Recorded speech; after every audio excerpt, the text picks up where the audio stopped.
Greetings, my fellow Americans. This is your President Samuel Ronan speaking, and today is Recap Thursdays. Yes, folks, we made it through one more week of this nightmare, and let me tell you, folks, there is still quite a bit to talk about because just in the past 24 hours, we have seen untold just nonsense come out. Not all of it has made it into the news, not all of it has made it into videos, but for instance, Trump is publicly stating that we're going to keep housing prices high so that people who work hard are only the ones who can get the houses, meaning they're already priced out of the average Americans who do work hard price range in the 300,000-400,000 range on average across the country. And he's publicly just nuking Gen Z and millennial support, right? There's an intelligence director who fed classified information into ChatGPT, right? So there's any number of things that are certainly newsworthy, but didn't make it into the stream, of course, that are ongoing. And then, of course, there is what's actually going to be coming up in our stream today, such as ICE trying to invade Ecuador, the Ecuadorian embassy. Dollar crashes, gold spikes with a rug pull thrown in there. Amazon's cutting jobs. Like, there is so much stuff to cover. Yes, a lot of it still has to do with what went on with the Alex Preddy murder by that was murdered by ICE. But the fact that Trap Master Steph, okay. Thanks for the follow. I actually know a Stephanie who might actually call themselves Trap Master. So, do I know you? Are you from my hometown? Suffice to say, though, yeah, we got a lot to cover, so let's get to it. Hopefully, I won't get bogged down by, well, too much emphasis on one thing or not. Yes, it's you. Well, all right, hold on. We're gonna find out if it's really you. Oh wait, I can't do a message from here? Oh, whispers, that's what they're called. Got it.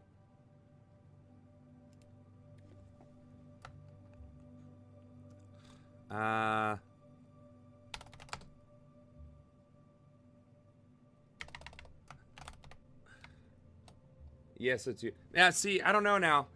How do I ask you a question without giving you an answer to that question? Bam.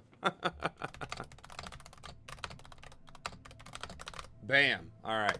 So, anywho, as I test Trapmaster Steph, we're going to get started with this.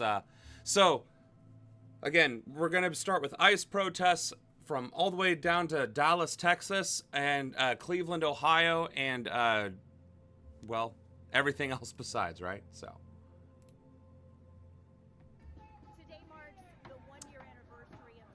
Hold on. Stop. Damn. Into office. And tonight on the streets of Dallas, there is a protest and there are marchers. I want you to take a look at what's happening right now. I love how they have an actual marching scenario. A quick word of warning. You may hear some profanity in the chanting and you may see some profanity in the signs.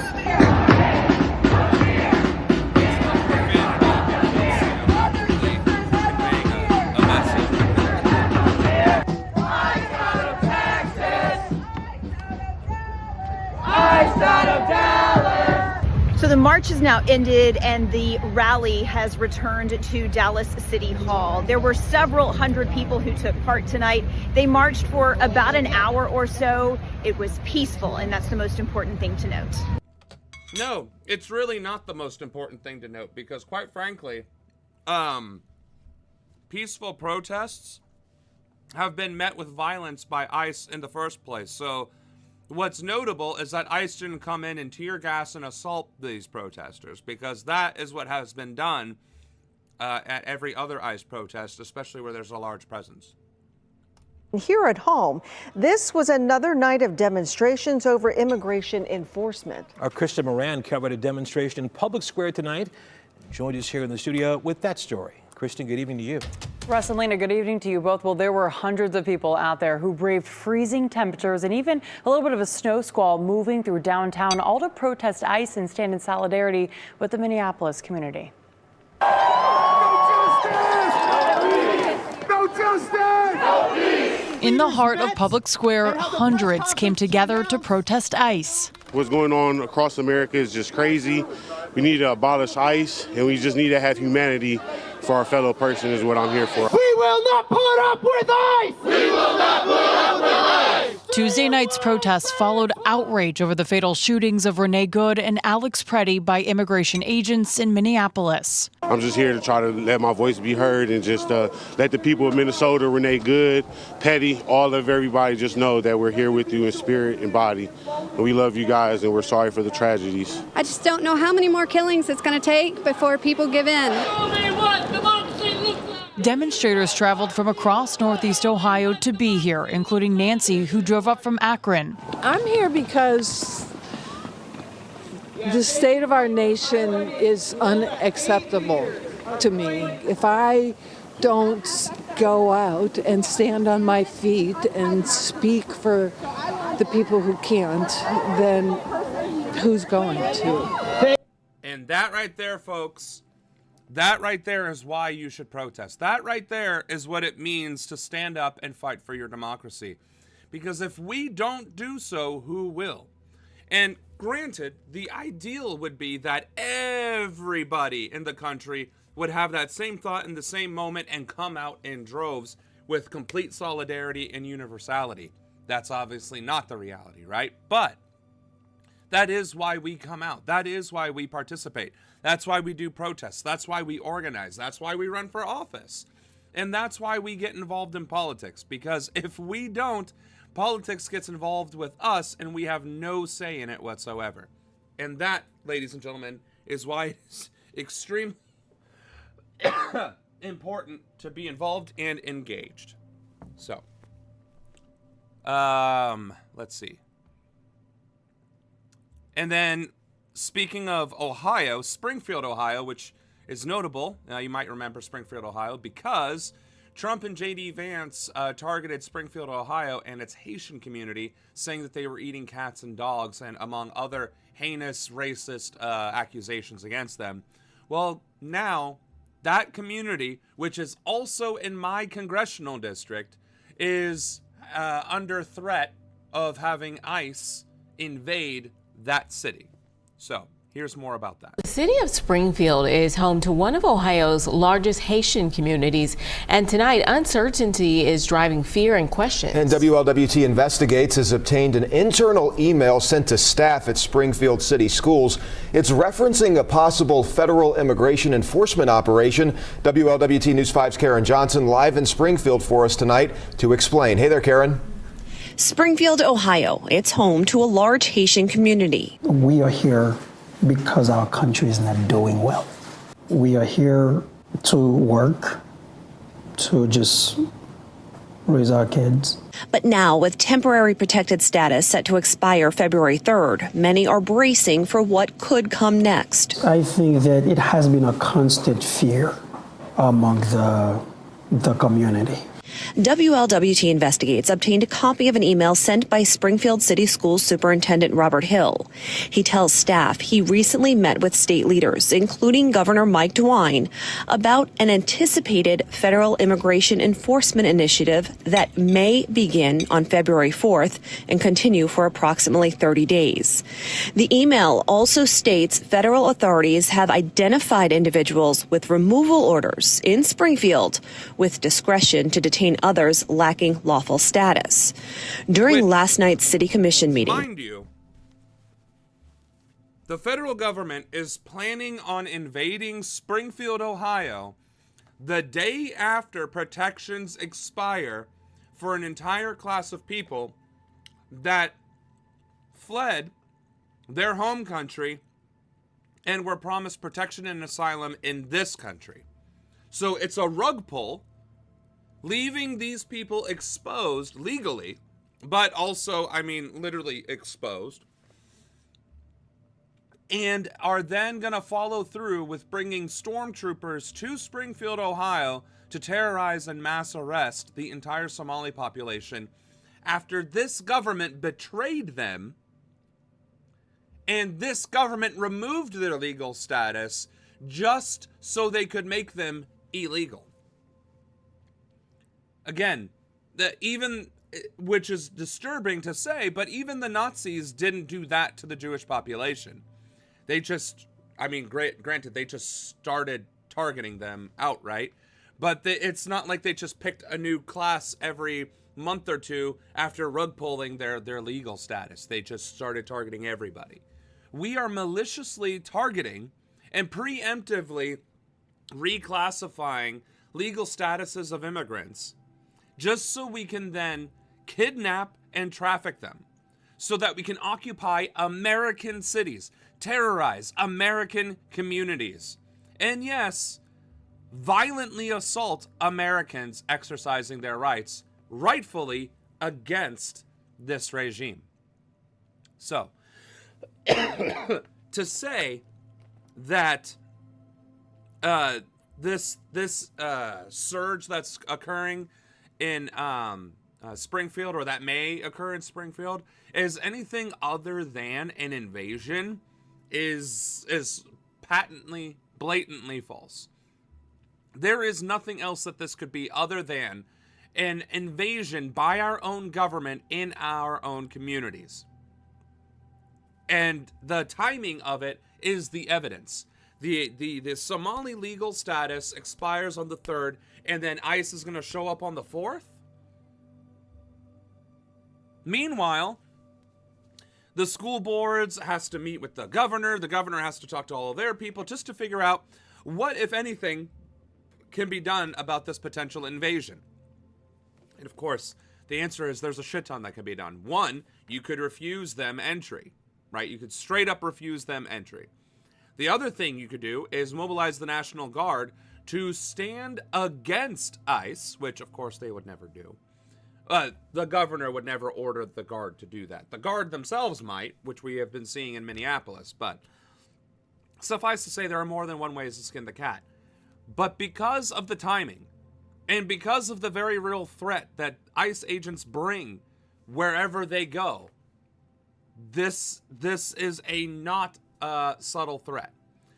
The only other thing that I want to point out, which I have made mention of quite a bit, and I need to use my cosplay prop to emphasize, is Ohio is a stand-your-ground state.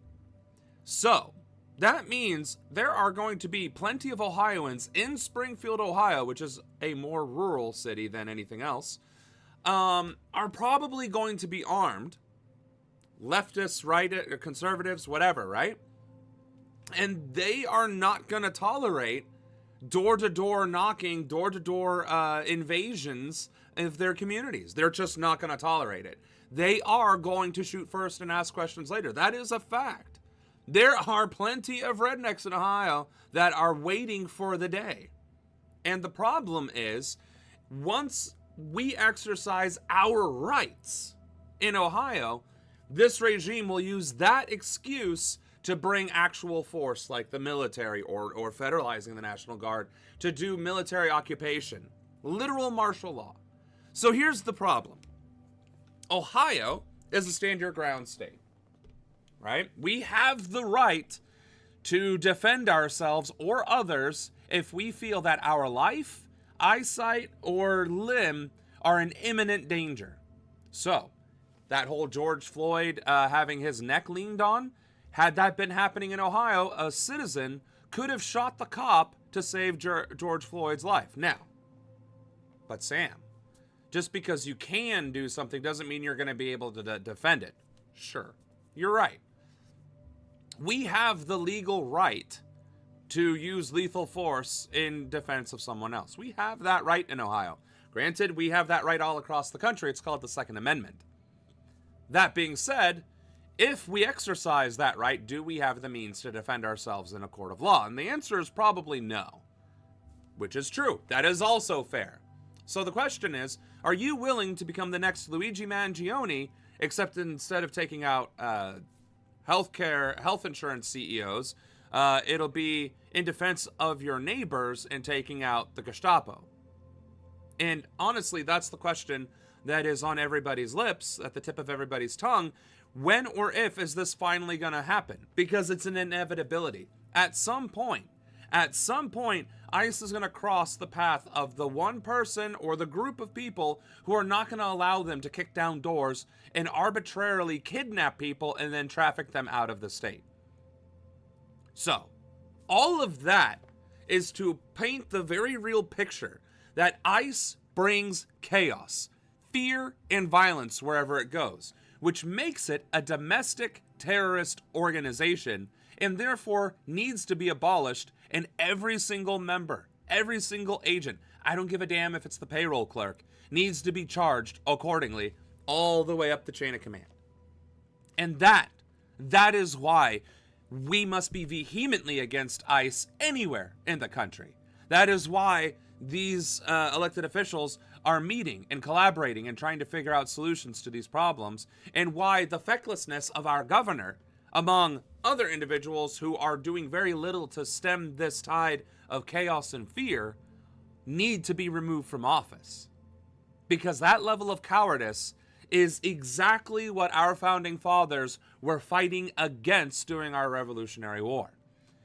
Do you know how many American colonists sided with the British Empire during the War of Revolution? It was a not insignificant number, right?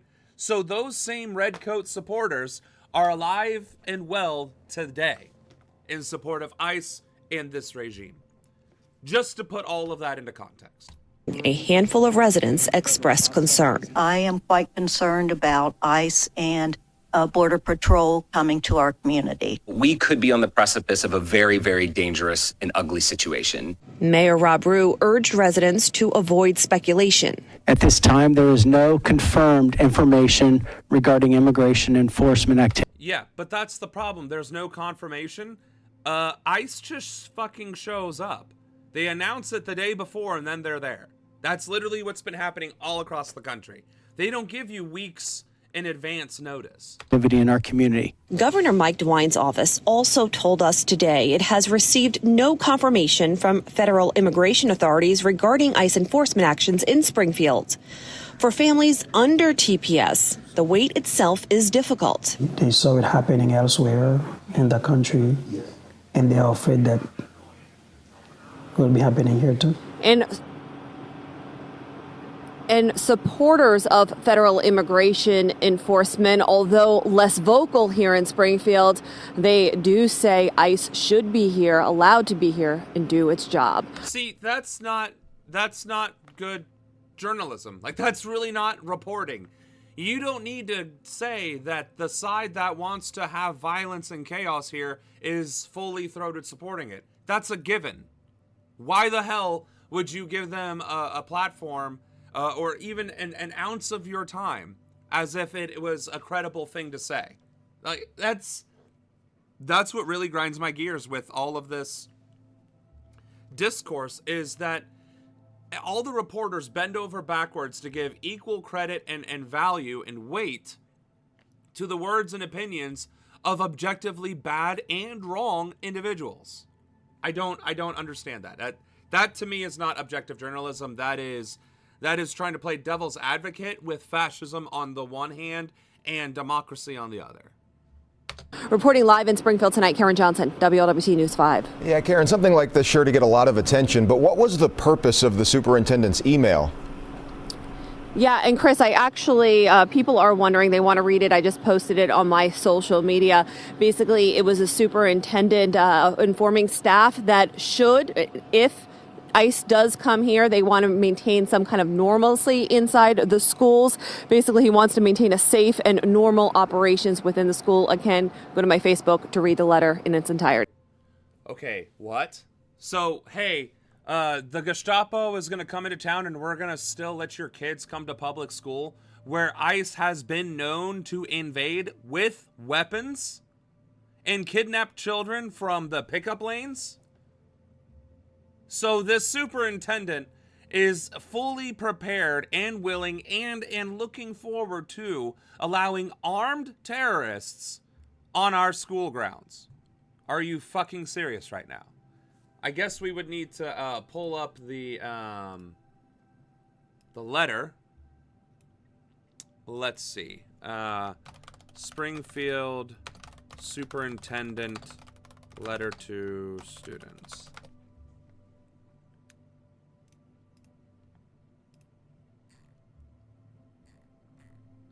Geez, this is going to be a pain in the ass, isn't it?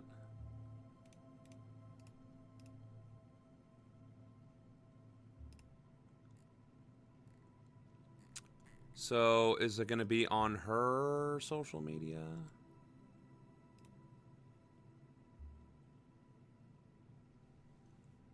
Ha! Get verified by giving us $8. Well, no thanks. I'll pass. I guess she was just reporting the... Wow, looks like we have a bunch of stuff going on in that. But it isn't the letter, so okay. Well, I guess shame on me for not being prepared, but then again, not expecting that to be the case. So, anywho, it looks like Ground Zero is expanding across the country. It starts with, well, granted, it started with Los Angeles. We're not even talking about Portland anymore, or, well, New York for that matter, right? Or Chicago. No, it's all the focus has been wherever they've been most recently, which is Minneapolis and, of course, the crimes that they're committing. So now they're trying to enter into Philadelphia and Springfield, Ohio, which, God rest their souls if they try and screw with Philadelphia, because I'm pretty sure the Philadelphia police don't mess with Philadelphian citizens, because it does not go well for them. All of which is to say, we typically start with the Democracy Now!, but we jumped straight into the ICE, so let's go ahead and do the Democracy. Welcome to Democracy Now!, democracynow.org, the War and Peace Report. I'm Amy Goodman. The Department of Homeland Security said Wednesday the two agents who killed Minneapolis ICU nurse Alex Pretty have been placed on administrative leave since Saturday, when they fired a combined 10 rounds at Pretty in under 5 seconds as he lay motionless on the ground. The preliminary internal review by Customs and Border Protection made no mention of Pretty attacking officers or brandishing a gun, directly contradicting Homeland Security Secretary Kristi Noem's initial claims about Pretty's killing. It comes as 3 new videos have been discussed. Which is exactly the point that we've all been making, is that DHS has been lying, Kristi Noem has been lying, Border Patrol has been lying, and the only reason why those 2 agents are even being put on administrative leave at all is because of the sheer amount of national and arguably international outrage that murder has caused. Granted, I wish it would have started with Renee Good or any of the other 9 people that were killed by ICE this year, or any of the 32 that died in detention over the past last year. So the fact that, you know, the deaths and mortality and everything else, the murders, haven't gotten any traction until it started happening to white people is a problem in of itself, but at the very least, that acknowledgement is finally occurring. So hopefully, despite the fact that they are trying to surge in Springfield and Philly, hopefully, at the very least, if they are present, they stop with the violent Gestapo tactics, because if the escalation continues, it's going to be retaliatory as well. And that will only result in one thing, and that's not anything that anybody should want. Even Trump, he might think he wants a violent civil war, but all that's going to do is decimate what remains of the American economy, and it is going to sow discord and chaos across all 50 states. That is not a future that this president has any capacity of managing. It will be the collapse of the American empire and the United States of America as a country. So, just throwing that out there. discovered showing a previous confrontation between Alex Pretty and federal agents 11 days before he was fatally shot by ICE agents. And the fact that they keep trying to do smear campaigns on these individuals instead of, condemning their murder outright is the fact that even if Alex Pretty was breaking taillights, screaming, hooting, and hollering, even if he punched an ICE agent, none of that is grounds for murder. The only time you are authorized to use lethal force is if your life is in imminent danger, i.e., there is a knife at your throat or coming towards your throat, or there is a gun being pointed at you. Right? That is, and even then, as a active duty veteran, depending on the rules of engagement, unless you have been fired upon, you are not allowed to use lethal force. So the fact that in a war zone, the military can't even fire upon an enemy with a weapon, but civilian police forces can just mag dump on somebody that inconveniences them, there is something disturbingly wrong with that image and that reality. The footage shows Pretty yelling at agents in an unmarked vehicle and kicking the taillight of the car as they drive away. An armed agent is then seen exiting the car, tackling Pretty to the ground soon after the officers leave the scene. Meanwhile, ICE and Border Patrol agents have continued carrying out raids across the Twin Cities. On Tuesday, diplomatic staff inside Ecuador's consulate, which we have a separate video on this, which we will cover, but the fact that ICE went on foreign land, because guess what? An embassy or a consulate or anything like that is no longer U.S. soil. It is the national sovereign land of whatever country that embassy or consulate is representing, right? So in this case, it was Ecuador, right? Let me make sure. Uh-oh. I just saw it on my screen here.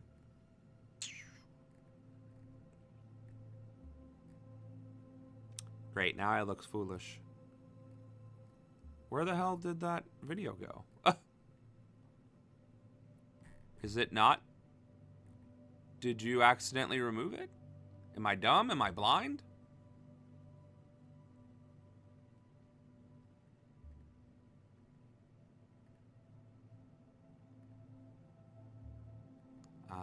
Ecuador. All right, I found it. Sorry. It is, in fact, Ecuador. Anyway. Doesn't matter if it's Ecuador, Brazil, China, Taiwan, South Korea. Whatever that embassy is that country. Just like any U.S. embassy in any country in the world is America. So imagine if a foreign paramilitary force or police force just invaded the U.S. embassy. They'd be shot on sight. No questions asked. Because that is tantamount to a declaration of war, to an attack on your foreign soil. So the fact that ICE was brazen enough to go to the Ecuadorian embassy and trying to force their way in is very indicative to the fact that they are not trained and that they do not give a damn about anything resembling the rule of law. Because why would you be going to an embassy to search for immigrants in the first place? That at an embassy that they are foreign nationals and they have every right to be there. So the fact that they are doing whatever they think they're doing is far beyond the scope of their agency. In Minneapolis, filmed an ICE agent trying to enter the building, which is considered the sovereign territory of Ecuador under the Vienna Convention. In response, Ecuador's foreign ministry filed a formal protest with the U.S. Embassy in Quito condemning ICE's actions. This despite the fact that the Ecuadorian president, Daniel Noboa, is an ally of President Trump. Yeah, again, these ICE agents don't give a damn about the politics. They want to cause terror and sow discord. But the fact that they literally caused an international incident and then they're supposed to be deploying to Milan, Italy on top of that for the Winter Olympics? Like, that is, like, it is clear that they pose nothing but a threat to wherever they are. On Wednesday, President Trump lashed out at Minneapolis's mayor on social media, writing, quote, "Surprisingly, Mayor Jacob Frey just stated that Minneapolis does not and will not enforce federal immigration laws. Could somebody in his inner sanctum please explain that this statement is a very serious violation of the law and that he is playing with fire?" Unquote. Frey responded, quote, "The job of our police is to keep people safe, not enforce federal immigration laws. I want them preventing homicides, not hunting down a working dad who contributes to Minneapolis and is from Ecuador," unquote. Meanwhile, so wait a second. Did he bring up the Ecuador thing specifically because ICE invaded the Ecuadorian consulate, or did that just happen to coincide perfectly? a third round of No Kings protests is being planned for March 28th. Organizers expect it'll be the largest protest in U.S. history.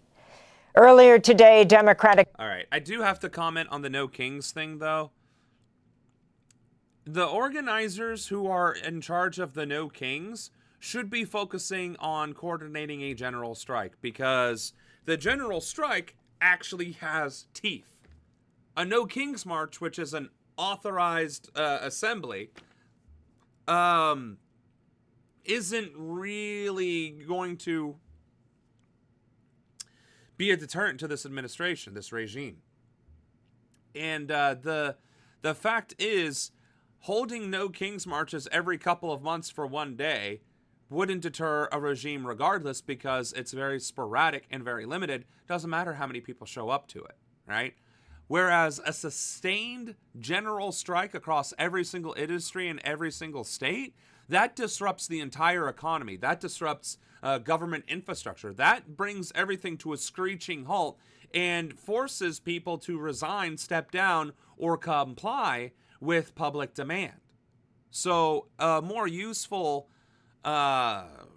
direction for the No Kings organizers would be to coordinate with unions and establish a general strike over a long period of time. Just, my 2 cents. Senator Amy Klobuchar launched her bid to run for governor of Minnesota. It comes after Minnesota Governor Tim Walz announced earlier this month that he will not seek a third term. Yeah, honestly, though, Tim Walz shouldn't be seeking a third term anyway, because he has failed to handle appropriately the George Floyd unrest, because he wasn't going to do shit about that cop murdering George Floyd on live stream, right? And then used the police to quell the justifiable rage of the people. You want to know how you stop a riot after a cop kills somebody? You immediately set up an investigation and arrest every cop involved. And then you put a huge scrutiny over that police department and immediately have a transparent, community-led panel of oversight investigating other instances of violence, neglect, or abuse of power. That's how you stop your city or your state from burning after an instance of police murder, right?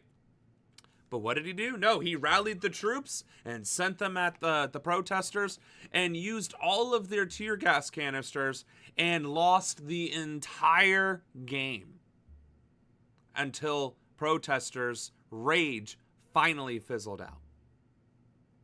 So yeah, Tim Walz can go fuck himself. And he needs to be replaced sooner rather than later. Is Amy the lady to do that? From what I know about her, she seems pretty establishment Democrat. So I'm going to lean towards no. But I guess time will tell. President Trump claimed Democratic Congressmember Ilhan Omar staged the attack against herself when a man rushed towards her and sprayed her with a foul-smelling liquid at a town hall in Minneapolis Tuesday night. Speaking to ABC News' Rachel Scott, Trump said he hadn't seen the video of the assault. Okay. I didn't see that whole video before. But how are you, as both a speaker and with private security near and around, going to allow, while everybody else is sitting, somebody to run up to you at all? How did that man get within arm's reach of a sitting U.S. Congresswoman? Are you shitting me? Speaking to ABC News' Rachel Scott, Trump said, like, this guy should be fucking fired. This guy should be losing his job. Like, that guy should be fired. That man, this man should never have gotten within arm's length. The second he crossed the seating area, he should have been on the ground with his hands behind his back. The fact he got that close to her is egregious. Unacceptable. From any standpoint whatsoever. From a sheer security perspective, you do not allow anyone to get within arm's length of the person you are protecting. The fuck? Right. And she gets an astronomical amount of death threats, thanks in part to Trump's rhetoric on top of everything else. And she could have been murdered. Again, within arm's length, you don't have to aim with a pistol. Within arm's length, you could have thrown a knife. That could have been acid. If that was acid in the syringe, she'd be in a lot of world of hurt, if not dead. And thankfully, it was just a foul-smelling liquid, like maybe some sort of hunting musk or whatever else. But the fact that he got that close, and it could have been anything under the sun, could have been gasoline with a match right behind it. Unbelievable. Unbelievable. He was allowed to get that close. That man, this guy, fired. Fired. Like, do not pass go, do not collect $200. Gone. Oh my goodness. Also, I mean, granted, Ian, she was looking down at her notes, so maybe she didn't see him in the periphery. Another reason why relying on notes when public speaking can apparently be dangerous.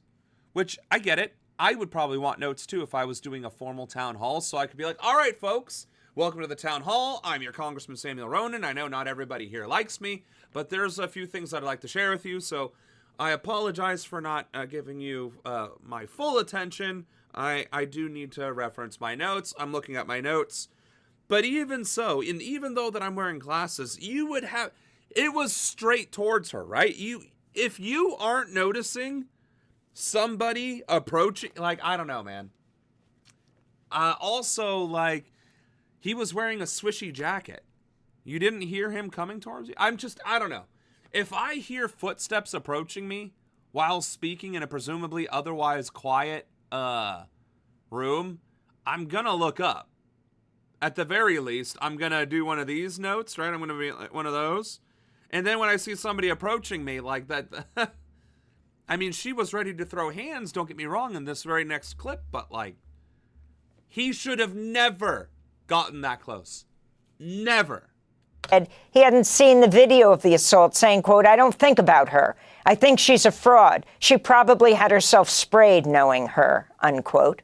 This is Congressmember Ilhan Omar speaking to reporters Wednesday. Well, I think my presence here should tell you that the fear and intimidation doesn't work on me. That's right. Yeah, but you need a better security detail, ma'am. Straight up, with the sincerest and all due respect, from my heart, okay? You need better security than whoever the fuck that guy was. Because that guy, if it had been anything else, literally, if it had been even remotely corrosive or an irritant, that could have affected your health and your ability to live. If it was a knife or a gun or anything else and he was that close to you, no. You need better security. Significantly better security. Right. Trump stages his attack so he thinks everyone else does, which, man, I wish there was an investigation into his 2 assassination attempts during the 2024 election cycle, because who gets photo ops and who prepares reporters and photographers to be at the stage right when the shots start ringing out? Like, there's no way that that wasn't staged. And again, we need the investigation to find out. Obviously, that's more of a brazen accusation than anything that we can really point to, but I think we covered it when it happened, and it just seemed a little too on the nose for what it was to be considered a naturally occurring thing. And, you know, you and I have talked about this many a times, this, the president's rhetoric, the attacks from him since I've gotten into public office, from the right wing, has always been really to stop me from being in public service, to intimidate me, to make me want to quit. And my only message is it hasn't worked thus far, and it's not going to work in the future. Democratic Congressmember Joaquin Castro met with 5-year-old Liam Conejo Ramos and his father at the Dilley Detention Center in Texas on Wednesday. Liam was detained with his dad in Minnesota after the boy came home from preschool last week. Images of Liam went viral after he was picked up by federal agents while still wearing his Spider-Man backpack and a blue hat with bunny ears. Congressmember Castro spoke after the meeting. His dad said that he hasn't been himself, that he's been sleeping a lot because he's been depressed and sad. And so Liam actually was not awake during our visit. He was sleeping. A lot of parents there who talked about their kids experiencing deep depression, anxiety. Yeah, because you are literally incarcerating children. We are literally caging children, regardless of if it's with their parents or not.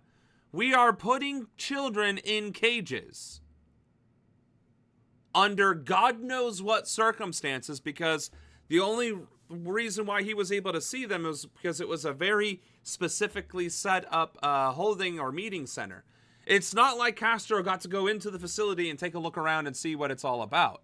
And apparently he didn't go into much depth with the father to get the skinny on what's going on inside either. Nor did he take the opportunity to actually investigate the facility, as is his purview as a congressman. So, yeah, we are keeping however many thousands of children in penitentiary systems, jail cells or worse, and are shocked to find out that they are suffering trauma. Like, yes, this is historically accurate for America because we've enslaved Black children, we've enslaved Chinese children, Irish children, Italian children, indigenous children. We've also murdered every single one of the above-mentioned demographics.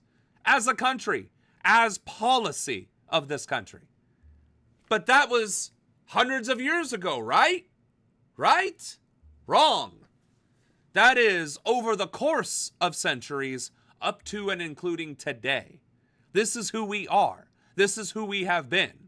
And at what point do we finally fucking say enough is enough?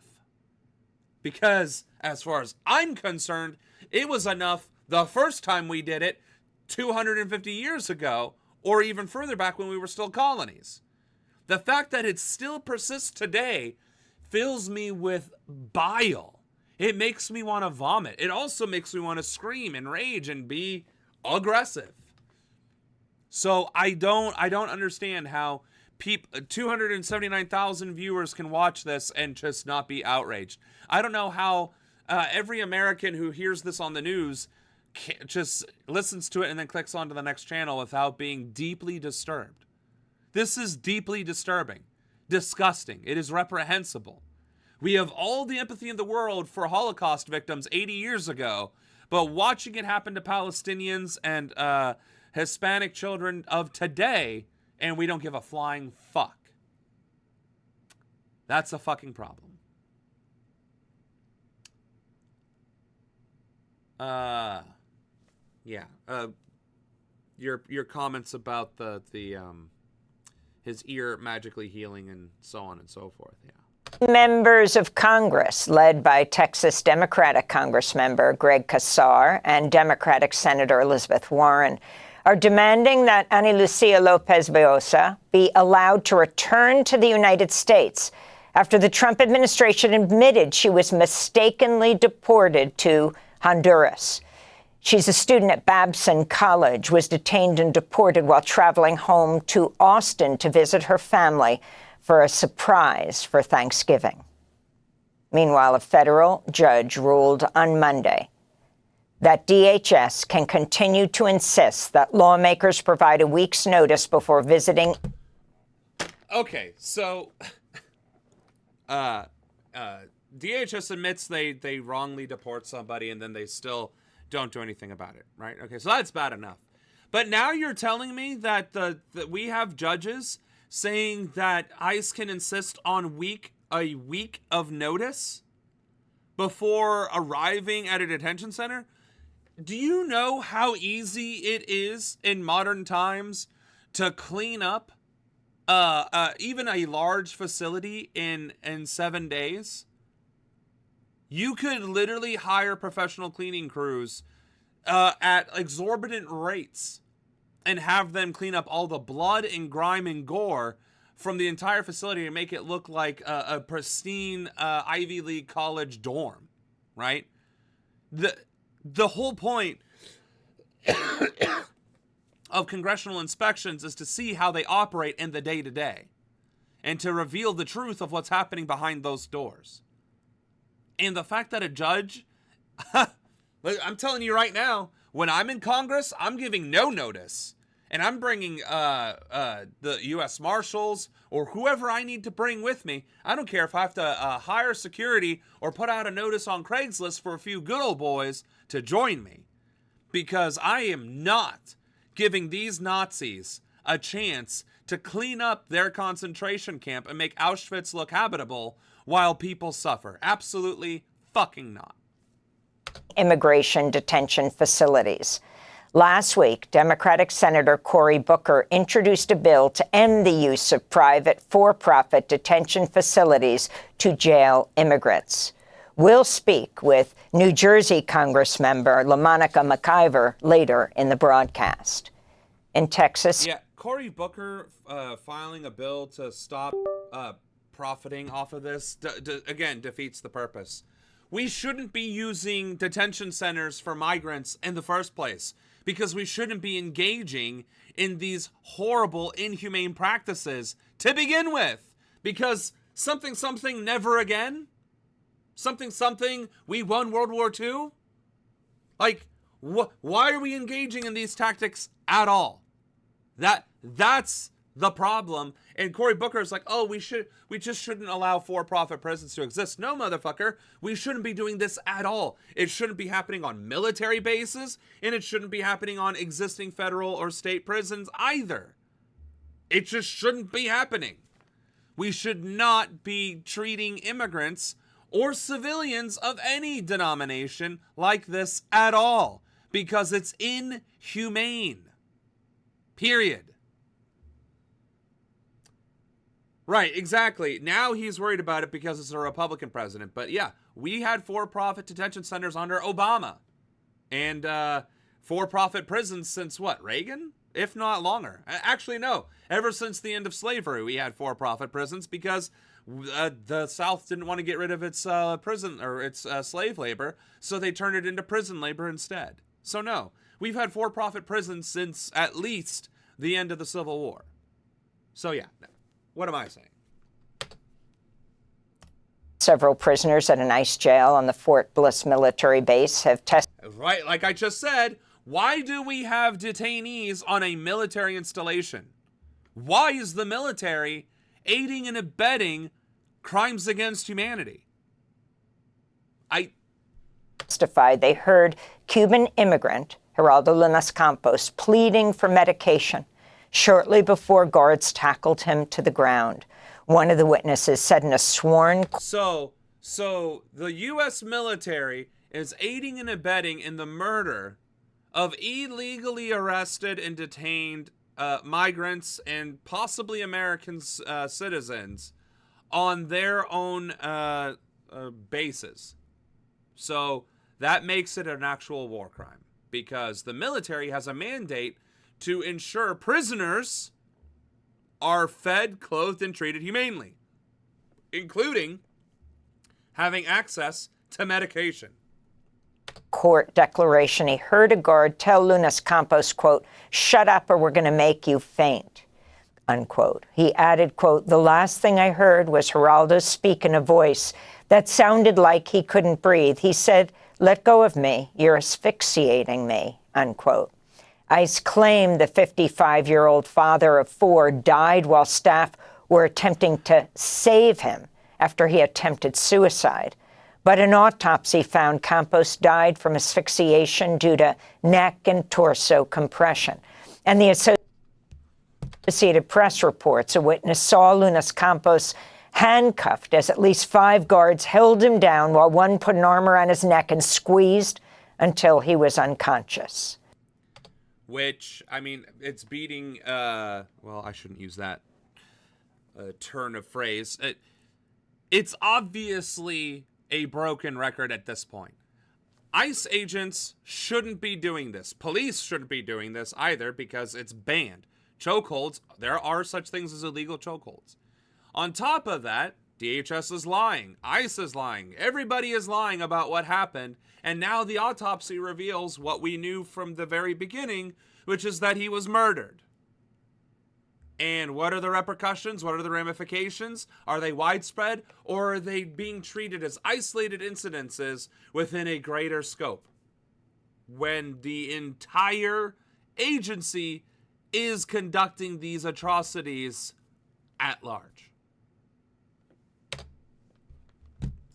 Homeland Security officials have urged FEMA staff to avoid using phrases like "watch out for ICE" in public messaging about the recent winter storm that hit the United States. A source told CNN, quote, "If FEMA says keep off the roads if you see ICE, it would be easy for the public to meme it," unquote. The DHS directive reportedly instructed FEMA staffers to use terms like freezing rain instead of ice in their communications. Honestly, at this point, like, the fact that they are trying... What is the definition of a secret police? Like,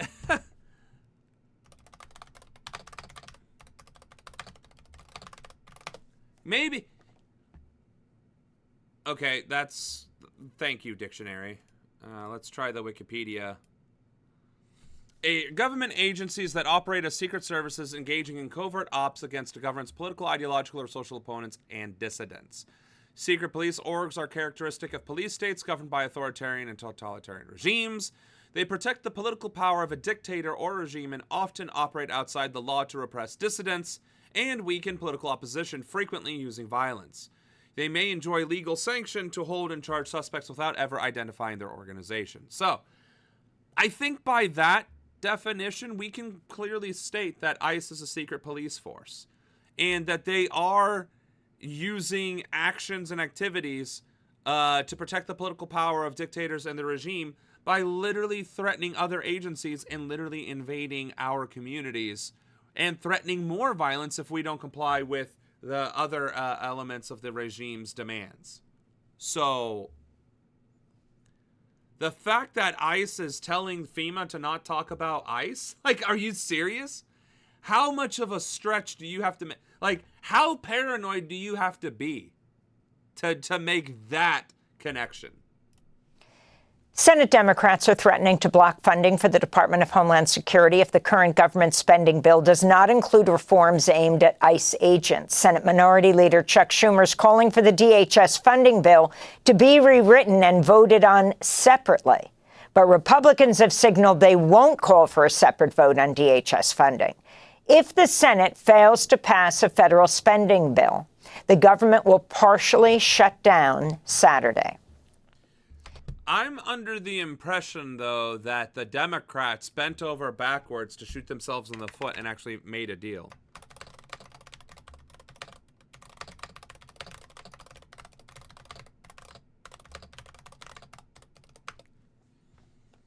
Two hours ago, that Trump and Schumer reach a government funding deal by sacrifice the DHS spending bill in the process.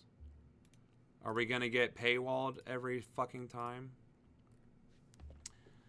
Includes a 2-week stopgap funding extension for the department. It includes funding for DHS!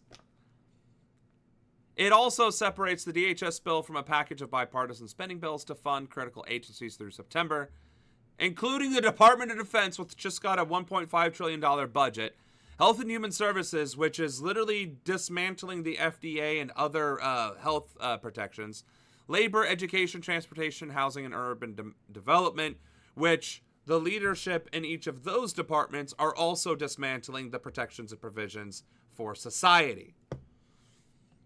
Senate Majority Leader John Thune and his leadership team are working to determine whether they can get there to swiftly move the package.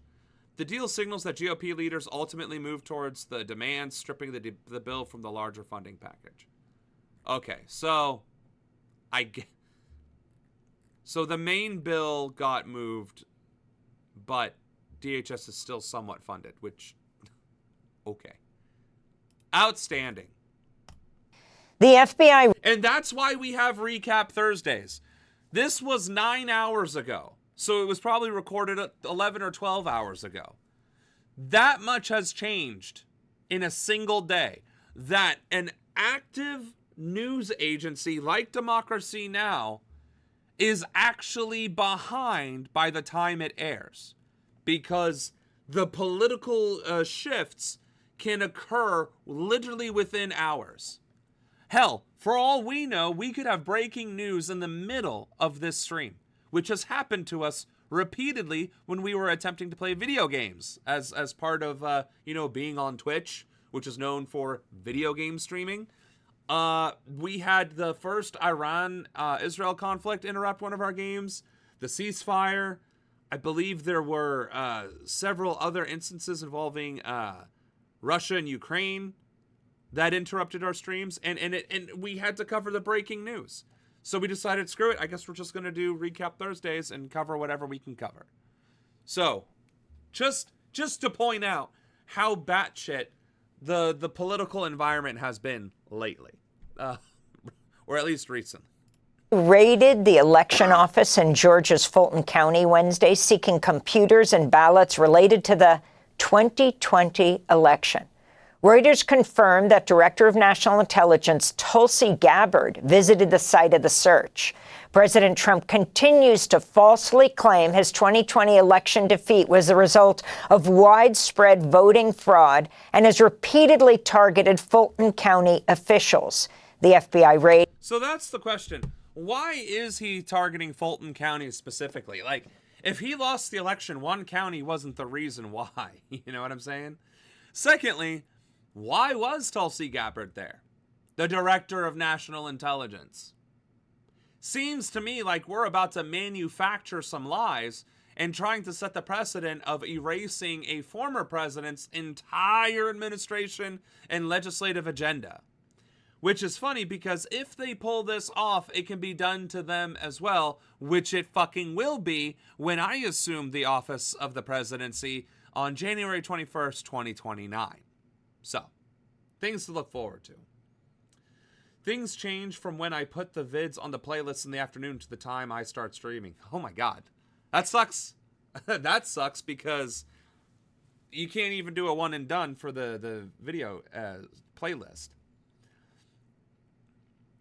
Because it's the only Democratic county in Atlanta. Fair enough. Tulsi is doing some fishy business. Yeah, no, there's that, like, there is no doubt. But here's the thing. If the regime is going out of its way to use resources to try and investigate election fraud from 2020, why is literally nobody in Congress jumping on that bandwagon and say, yeah, then let's check out the election fraud in all of the, 7 swing states that you won the vote by a percentage just enough to not trigger a recount. I think we should investigate each and every single one of those states. And yet, not a single person is bringing that up. Maybe that's something I should add to the website. Who knows? Who knows? It comes a week after Trump vowed on social media that, quote, people will soon be prosecuted for what they did, unquote, in reference to the 2020 election. In response to the FBI raid, Georgia Democratic Senator Jon Ossoff said, quote, after losing Georgia in 2020, Donald Trump demanded state officials find votes to change the outcome, tried to use DOJ to overturn it, and spread conspiracy theories that led to the January 6th sacking of the U.S. Capitol. I suspect today's raid is a continuation of this sore losers crusade, despite repeated audits and independent reviews confirming that Donald Trump was indeed defeated, Senator. But that's the point. It doesn't change the fact that he lost. But now that he is getting away with fascist consolidation, right, and continuously eroding what remains of the Constitution, right? Like, he is stripping the Constitution bare. What little resistance seems to be in effect is also toothless, because as many rulings are against him and his regime, nothing's being done with it, right? There's no actual enforcement or follow through. So I would not be surprised if in the next few weeks or months after this takes place, that he finds all the evidence he needs that proves it was stolen from him. And God knows what happens after that. Senator Ossoff said. In economic news, the U.S. Federal Reserve left interest rates unchanged Wednesday, resisting pressure from President Trump to lower them. This comes as the Fed and its chairman, Jerome Powell, are facing a criminal investigation launched by Trump's ally, Jeanine Pirro, the former Fox News host who's currently the U.S. Attorney for the District of Columbia. On Tuesday, Powell confirmed he attended the Supreme Court's oral arguments over Trump's effort to fire Fed Governor Lisa Cook. I wanted to ask that, you attended the Supreme Court hearing last week on the Lisa Cook case, and Treasury Secretary Scott Bessent criticized that as political. Can you say why you attended and what you would say in response to the Secretary's criticism? So let me start with, I don't respond to comments by other officials, whoever they may be. It's just not appropriate to do that. I will tell you why I attended. I would say that case is perhaps the most important legal case in the Fed's 113-year history. Secretary of State Marco Rubio Wednesday refused to rule out. So you give that reporter all the airtime in the world to ask his disingenuous question, and then you cut the Jerome Powell off as soon as he gets started with his answer. Come on. I'm not team Jerome Powell. He should be lowering interest rates, which, yes, might be shocking. I'm agreeing with the regime dictator, dear leader, right? But interest rates are too damn high. Why am I paying 7% on a house loan when 6 years ago I was paying 3% on a house loan, and my credit score is the exact same? If anything, my income's better, my credit score's better. So why would my interest rates have doubled? Again, economics as such doesn't make a damn bit of sense because it's arbitrary, and that's it. It's arbitrary. There is no basis in reality. Otherwise, there would be interest rates for each credit bracket, and that would be it. That would be it. That would be the discussion. These are your interest rates. If you're at 400 or below, it's 20%. And if you're anything below that, it's 15, 10, or 15, 12, 10, 8, 6, 4, 2, 1, 0, right? If you have a perfect credit score, 850 or above, whatever, then you have a 1% interest rate no matter what. And just set that shit in stone. But no, the Federal Reserve can just arbitrarily set interest rates across the board, and it just impacts my car loan or my house loan or business loan or something like that. It has nothing to do with my credibility or my credit history or my payment history or any of that. Okay, so explain to me how that's not arbitrary. But I digress. Further U.S. attacks on Venezuela. Rubio's threat came during testimony before the Secretary of State Marco Rubio Wednesday refused to rule out further U.S. attacks on Venezuela. Rubio. Aren't we already occupying Venezuela? Why the fuck would we need to attack it again? What is wrong with this regime? Like, seriously. What is actually wrong with the people in this administration, this regime? This is literally terrorism on a global scale. We're just going to keep bombing until we run out of bombs. The fuck? Rubio's threat came during testimony before the Senate Foreign Relations Committee, where he told lawmakers Venezuela's interim government has agreed to submit a monthly budget to the Trump administration, which will release money from an account funded by oil sales and initially managed by Qatar.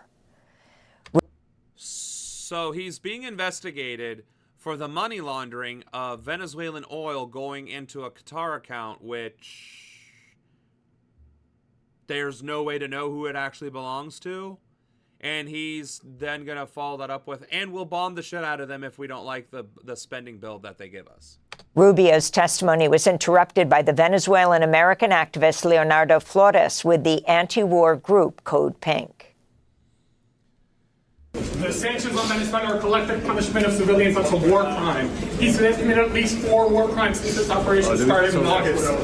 Perfidy. They disguised the plane, a military plane, as a civilian craft. They double tapped a fisherman. They also blockaded Venezuela. That's an act of war. President Trump has threatened another U.S. military strike on Iran unless officials in Tehran agree to a new nuclear deal.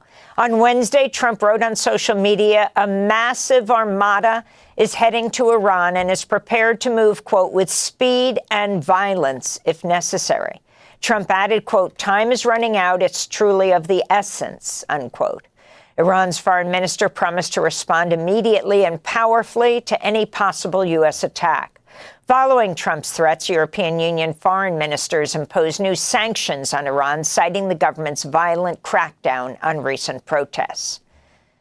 The Bulletin of Atomic Scientists has set the doomsday. America threatens Iran, and then Europe follows up by saying, we're also going to threaten you and make things worse for you. Like, are you fucking serious right now? Now, all of a sudden, we're buddy-buddy again on the same page of subjugating the Middle East? For crying out loud. Clock to 85 seconds to midnight, the closest the clock has ever been to midnight in its history. The Bulletin of Atomic Scientists said that urgent action is needed to address nuclear weapons threats, disruptive technologies like... Also, who's the person that's most responsible for getting it to 85 seconds to midnight? Could it be Xi Jinping? No, that doesn't sound right. Could it be, that Japanese prime minister? Probably not. What about Claudia Sheinbaum? No, that doesn't sound right. Could it be the British parliament guy? No. Could it be Macron from France? No. What about Captain Traoré? Well, they don't have nukes, so I guess it couldn't be them anyway. Netanyahu? Surprisingly, no, because if he was going to use nukes, he would have already used it on the Palestinians. So, who's left? Oh, Trump. Trump is the reason why the world is literally at each other's throats, and the entire global economic stability that we have enjoyed, whether it's moral or ethical, but it has been stable, has been absolutely destroyed by this regime, by dear leader. So no mention of Trump's rhetoric or willingness to use the button. Artificial intelligence, multiple biological security concerns, and the continuing climate crisis. Russia launched a wave of drone and missile attacks across Ukraine Wednesday, killing a couple in Kyiv. It follows a Russian strike on a passenger train which killed 5 people Tuesday. The attacks come ahead of peace talks that are scheduled for... Well, see, those were both crime or war crimes. They attacked a civilian couple and they attacked a passenger train. Like, you can't do that. You just can't fucking do that. And yet, apparently, since Israel can do it, Russia thinks they can too. For this weekend. A new report by the Center for Strategic and International Studies finds nearly 2 million Russian and Ukrainian troops have been killed, wounded, or missing during Iranian troops. International Studies finds nearly 2 million Russian and Ukrainian troops have been killed. Jesus. 2 million dead in this conflict. What's crazy is that there are 2 million dead between Russia and the Ukraine, and the war zones and the cities that were attacked by Russia don't look like a pile of rubble, unlike Palestine, which is a total of 2 million people, looks like a demolition lot by Israel.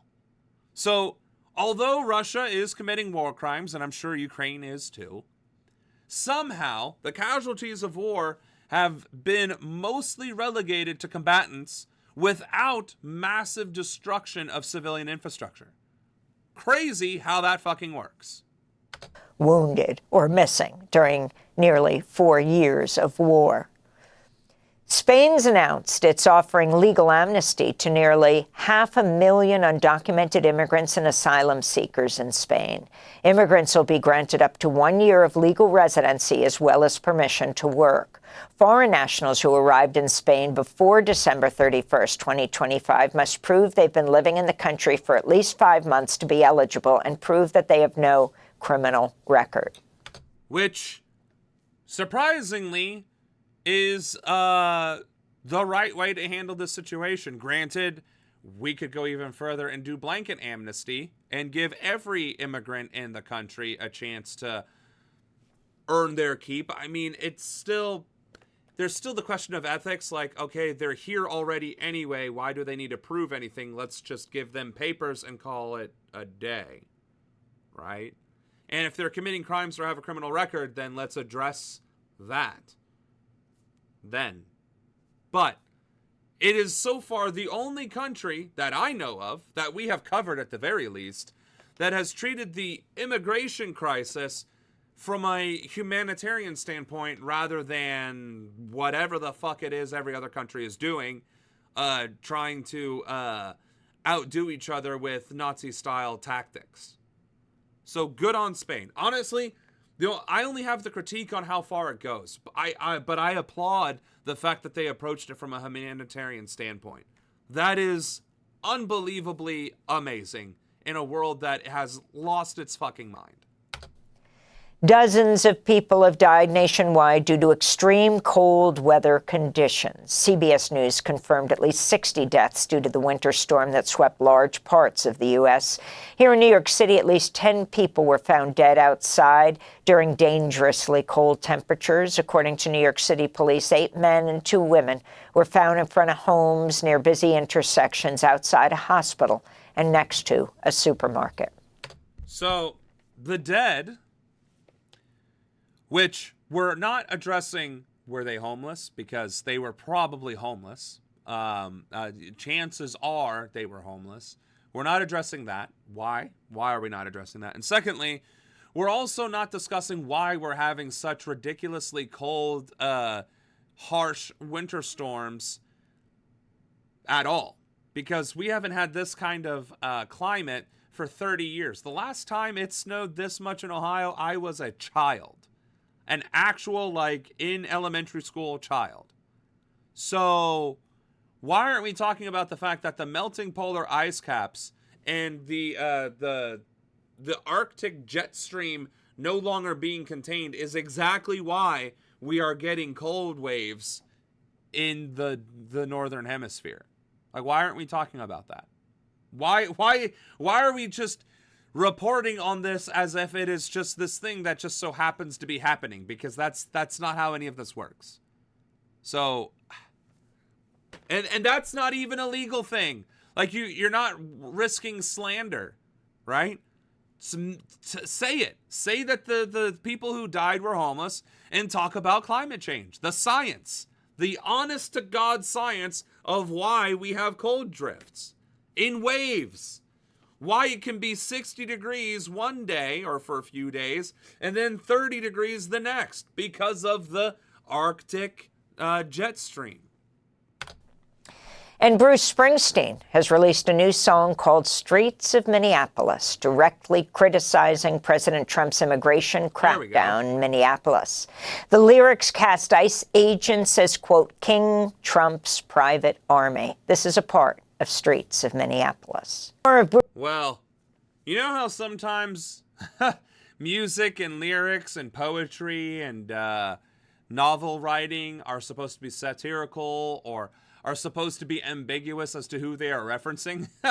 There was none of that subtlety at all in that song whatsoever. So hats off to Springsteen on that one.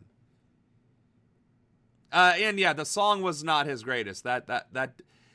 It was musically not enjoyable, but lyrically based. So we'll go with that. Bruce Springsteen's new song throughout the broadcast. And those are some of the headlines. So those are some of the headlines. So moving along on the stream, we did cover some of those things already, and we will be covering the rest. Some things that didn't get into this one is the fact that there was an actual... Well, let's just watch the video. Why should I spoil it by Every afternoon after school, two moms in Brooklyn Park go out in their... Okay, hold on. I try to not make a habit of commenting on people's appearances, but that right there, that's a hairstyle. That is an impressive hairstyle. I don't know what that hairstyle is, but it is noticeable. So, good on you, Madam Reporter, because I don't know who you are. their neighborhood to make sure all the kids get home safe from the bus stops during this tumultuous time with federal agents. Yesterday, when they were doing that, they were detained by ICE, they said. And what happened next is the story. There was a driver, an ICE agent, in the front passenger seat. We were handcuffed in the middle. Where the third row was collapsed, down behind us was a third ICE agent facing the other direction. So these two women that were detained by ICE were your typical lily white moms. So ICE isn't just targeting brown people anymore. They're targeting anybody within arm's reach. I looked forward at this agent who was having a seizure, and I said, he's having a seizure. Prior to that, I heard him say, I'm not feeling so well. And he started to fall backwards in his chair, and his hands started to shake. Driver kept driving, was just like, fine. And I then said, he's having a seizure. You need to pull over. He's going to choke. Like, you could hear his airways starting to be filled by his tongue and his fluid in his mouth. At that point, Heather and Tippy said the ICE agent pulled over and uncuffed both women because they have basic CPR training. Heather is a PCA, Tippy is a former kindergarten teacher. Then they started getting her out of the back. I was trying to remove his gun so that he could lay on his hip to be in the recovery position, and helped him through. He had at least 3 seizures that we... So hold on a second. This lady, after being detained, is released from her restraints, touches the ICE agent's gun, moves it to help this person alive, and doesn't get shot 10 times? Almost as if, that's not the normal, like... Both saw, and then he started to lose consciousness, and I have a niece with epilepsy, and so just knowing that he needed to hear calm, kind words. Yeah, Tippy was fantastic with that. Telling him that he was going to be okay, and that he was going to be safe, and we had called the authorities, and I was going to be there with him until they got there. The Brooklyn Park Police confirmed to me 911 was called for a seizure in progress. The women, after the man was helped, and they helped him because the agents didn't seem to have medical training, they said, the women were then handcuffed again and taken to the Whipple building because of their actions. They were given a citation there by the feds. I asked the women why they helped when the officer who was part of the team detained them. There was a human being in front of me, and despite his guns and despite the terror he has been inflicting on my neighbors, he's still a human. He still has loved ones. They're boys, basically. I mean, I'm a mom of 3 boys, and these were young men. And that right there is why she is a much better person than I will ever be. Because as far as I'm concerned, I would have watched that man die. I might have warned the other agents, hey, your boy's having a seizure. You might want to do something about that. And that would have been it. And if he died, I would have just started laughing in the back seat. I'm not going to lie. I'm going to look you all dead in the eyes right now. I would not have saved a Nazi. Nope, not me. I would not have done it. I believe in the sanctity of life, and I believe that there is such thing as a second chance, and that people are deserving of that. But there are people who are not deserving of a second chance. And there are people who don't deserve to have the respect of the sanctity of life because they themselves don't respect it. That is the reason why I am an advocate of the death penalty. It is one of the reasons why I did choose to serve in the military rather than, I don't know, go to college or go into the Red Cross or some other thing, right? There's any number of ways to serve your country or community. Why did I choose the military? Because I thought bad people needed to be put down, and I was willing to do that. So the fact that there are good, decent human beings on this earth, like this young lady right here, who truly is a bleeding heart, who truly values life so much that she would even save her enemy, knowing full well that that enemy could turn around and cause harm again in the future. That is a good person. She is an honest to God good person. I mean, maybe she smacks her boys around when they're a little ornery, but I don't have that in me. And I'm willing to bet there are more people like her than like me. And that's fair. That's fine. That's okay. That is okay. In fact, that is preferred, because if there were more ruthless sons of bitches like me, well, then, unfortunately, you do kind of get what we're having now. At the same time, though, right, my ire and disgust is how people with power and authority abuse it against others who are innocent, who are victims, or who are standing up to them and their oppressiveness. I will always take the side of the victim. I will always take the side of the revolutionary, the one who stands up to tyranny and oppression. And so if you make the conscious choice with millennia of historical context, up to and including the most recent historical context, which would be the global war on terror, the Korean War, the Vietnam War, World War II, and World War I. If you have all that context of what the bad guys are and what they look like and how they act and what they do, and you choose to join that group, I got nothing for you. I will definitely follow the letter of the law, and I will arrest you, I will charge you, I will prosecute you, and then you will be sentenced accordingly.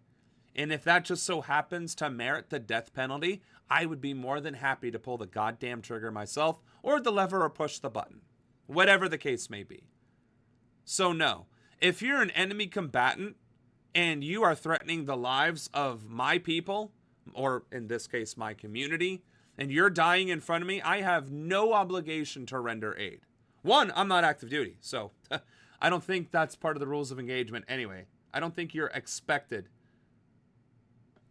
That's true. You do have to offer prisoners of war medical treatment. You do have to do that. But if you're still on the battlefield, as long as they are not under your immediate control, I think that's what it is. If they are not under your explicit control, either you're capturing them or you're dragging them up. If you are not in control of them, you are under no obligation to help them. And if they're going to just murder my fellow countrymen in cold blood, then they are enemy combatants as far as I'm concerned. So, if I get blocked from streaming because of this little tirade, I mean, I wouldn't be surprised. Maybe I should emphasize that this is a cosplay prop and highlight the fact that I have no fucking remorse or empathy or sympathy for any ICE agent or law enforcement officer, federal, state, or local, or county, right? Because county, local, that suffers, shall we say, karmic consequences for their actions. All of these institutions are corrupt and brutal and violent and unethical in their very intrinsic design. The fact that it barely makes national headlines anymore when a black person gets murdered by a cop or a Hispanic person gets murdered by ICE, then that tells me everything I need to know about that institution. That it preys on the weak, of the disenfranchised, of the voiceless. And if something happens to them, as far as I'm concerned, that is universal justice. Which is why politically, in terms of policy, I want to dismantle these organizations and rebuild them from the ground up to actually serve a very specific, very clearly defined purpose that has nothing to do with community engagement, because there are better ways to handle community issues than with a fucking gun and 6 months of training. Or less, as is the case with ICE. So, my hat is off to this lady, because she has a much brighter, purer soul than I ever will have. And we need, for every one of me, we need 1 million of her.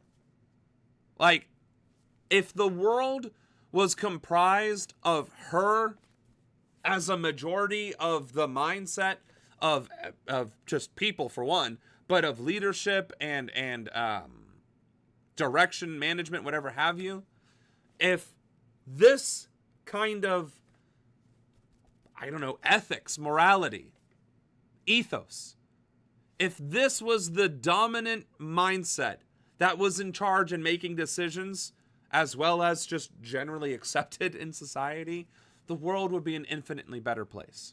Infinitely better place, where these horrors would never be occurring in the first place. So, again, hats off to her.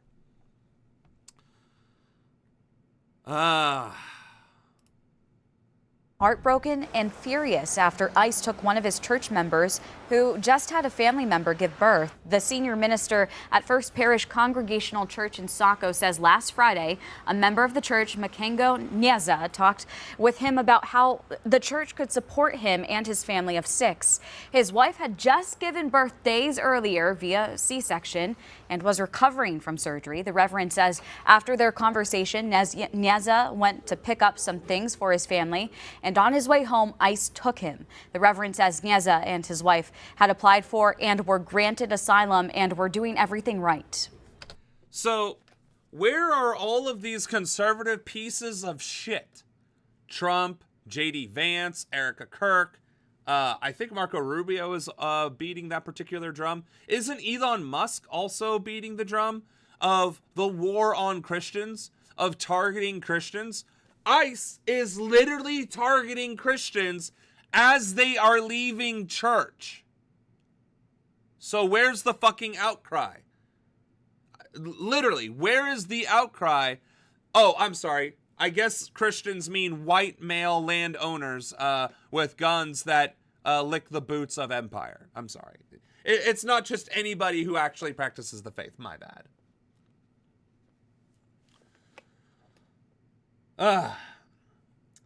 But you can only appeal to the morality of your oppressors if they actually have a conscience, and these bastards don't. Wasn't that a quote from, geez, why can't I think of his name now? Great. But I think that's a very famous quote. That guy is not going to change his ways. They saved him, and he's going to continue to terrorize their community. And that's absolutely true. It's one of the exact reasons why I would not save him. I wouldn't. And honestly, I do have first aid training. It's been a minute since I've done SABC, but I still know how to apply a tourniquet. I still know what the recovery position is. I'm still very familiar with the general treatment of most wounds, injuries, or illnesses that you may encounter, right? And I would render precisely none of that aid to anyone in ICE. Not law enforcement, like not a regular PD, not state troopers, no federal agents whatsoever, none. If you're having a problem and you're in any of those agencies, I guess that is God punishing you. And I'm not about to argue with the Lord, because I am not greater than him or them. I don't know. Would it be more appropriate to refer to God and without gender? Because, you know, either which way. I'm heartbroken for him, for his wife, his kids. I'm furious that this guy, this man, this good man, was taken into custody. And I'm sure that he's not staying in the Ritz-Carlton or anything like that. I'm sure he's staying in very terrible conditions. But it just makes me angry, because here's someone who was doing everything right, not someone who was trying to evade the law or break the law. He was working, taking care of his family. He's a member of the Rotary Club. He's a member of the church. He's active, involved in the church. And yet, you know, he was scooped up and is in custody. CBS 13 asked DHS several questions this morning, including what the charges are against Nieza, if he's considered the worst of the worst, where he is, and whether ICE knew he had a newborn. We are still waiting for a response. A GoFundMe has raised tens of thousands of dollars for him and his family. CBS 13 also asked DHS again for a complete list of all people detained in Maine and what they're charged with. Again, DHS has not provided that information. So, remember how we talked about that ICE is beginning to deploy? And they are specifically using military terminology: deploy, theater, on the ground, right? Area of responsibility, right? Engagements, stuff like that, right? Well, this is Maine. That story just happened in Maine. And you know what they just started doing a few days ago? Operating in Maine. And they're already terrorizing Maine communities. So, I just want to point out that it doesn't take long for ICE to terrorize communities once they arrive. Now, Operation Buckeye has been in effect in Ohio for quite some time, and I haven't seen any news about it except for Springfield. That's the only thing I've heard about with regards to Operation Buckeye, and a scare that happened in my community where there were ICE sightings near a bilingual school. And I took it upon myself to warn the school leadership that there was ICE activity in their vicinity, and then offered the same warning to the surrounding businesses. But I have not heard of or witnessed any actual ICE activity. It hasn't made any of our local news, and I do work with a boatload of immigrants, although that was a bad turn of phrase. That was an unintentional turn of phrase. I work with a large amount of immigrants at my job, and I haven't heard anything from them either regarding ICE patrols in their communities or them being targeted. So I don't know if ICE is just very apprehensive about engaging in the same domestic terror operations that they are in Minneapolis, because again, we do not have a duty to retreat in Ohio, or if it's just not as large of a presence and therefore they're just kind of scoping things out, i.e. doing surveillance upon enemy lands, behind enemy lines, before they start engaging in contact and engaging in conflict with the local rebels, as it were, or the local targets that they're trying to go after. Which again reemphasizes the fact that they keep referring to domestic operations in U.S. cities against our own fucking communities and neighbors in military terms, as in they view Americans, communities, and American cities as theaters of war and battlefields, and are instilling this kind of mindset into ICE agents and then setting them loose in our schools, in our businesses, in our workplaces, and yes, in our homes. And if that doesn't outrage you, I don't know what will.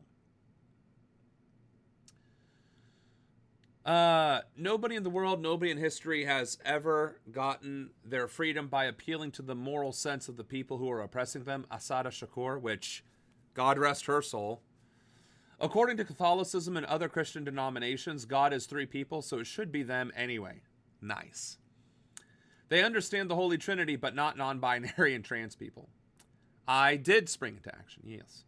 Sam Help, they are having another No Kings March. Liberals are just wanting to have a parade. Yo, no, we talked about that.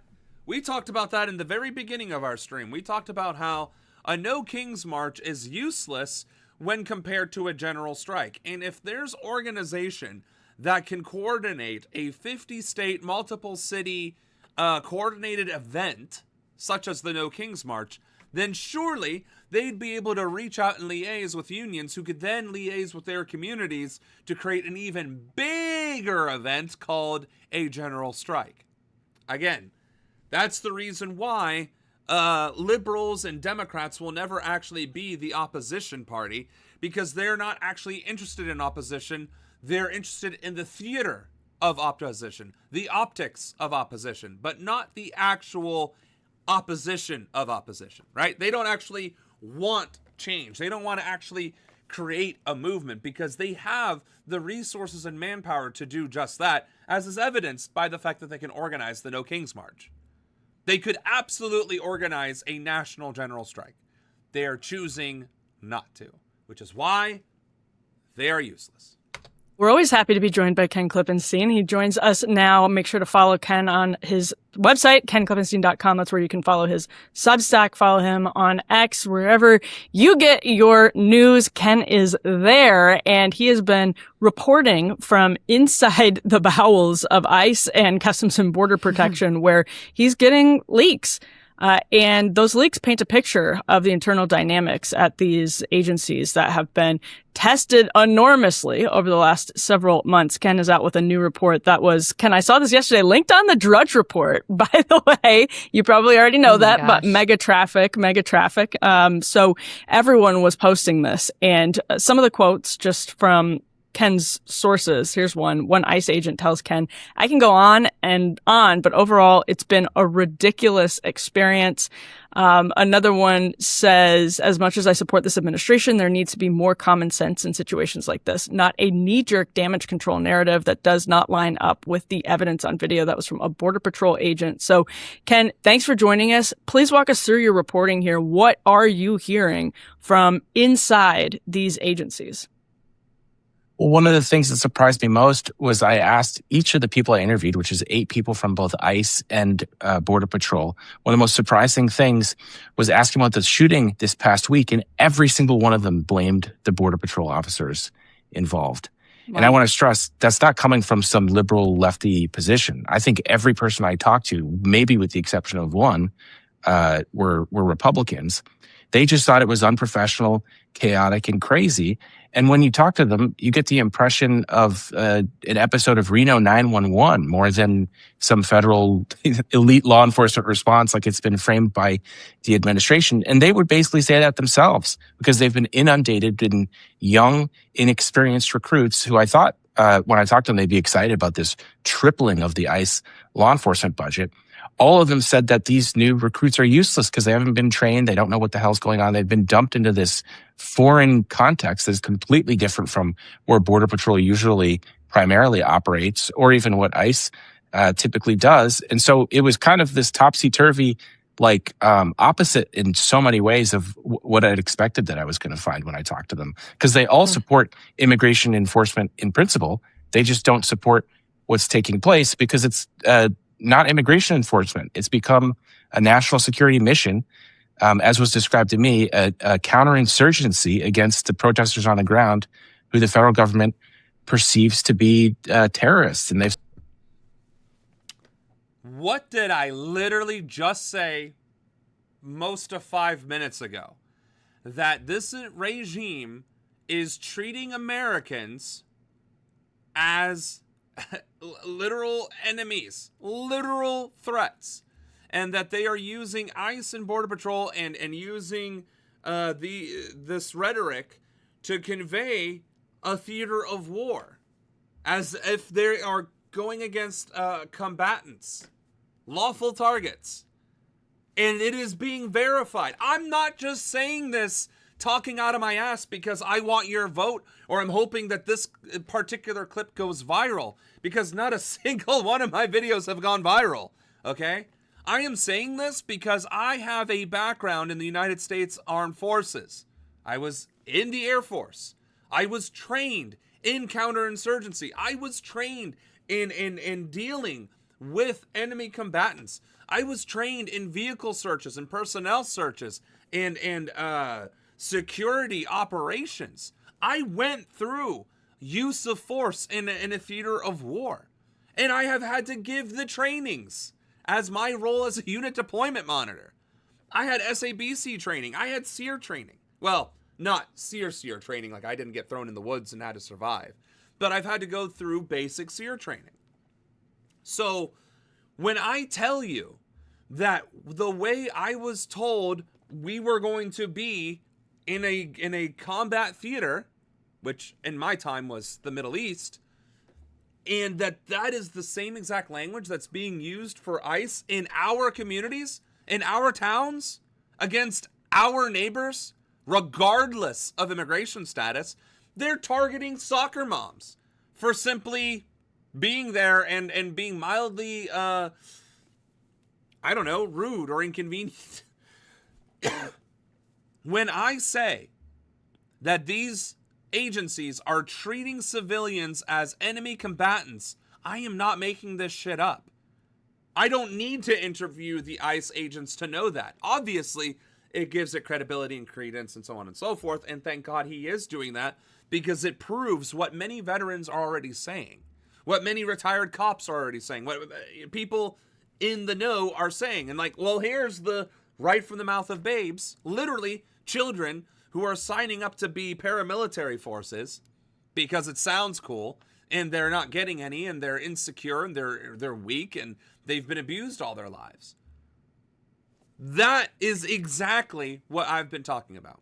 And Ken Klippenstein is proving it, is literally getting that inside information and putting it out there.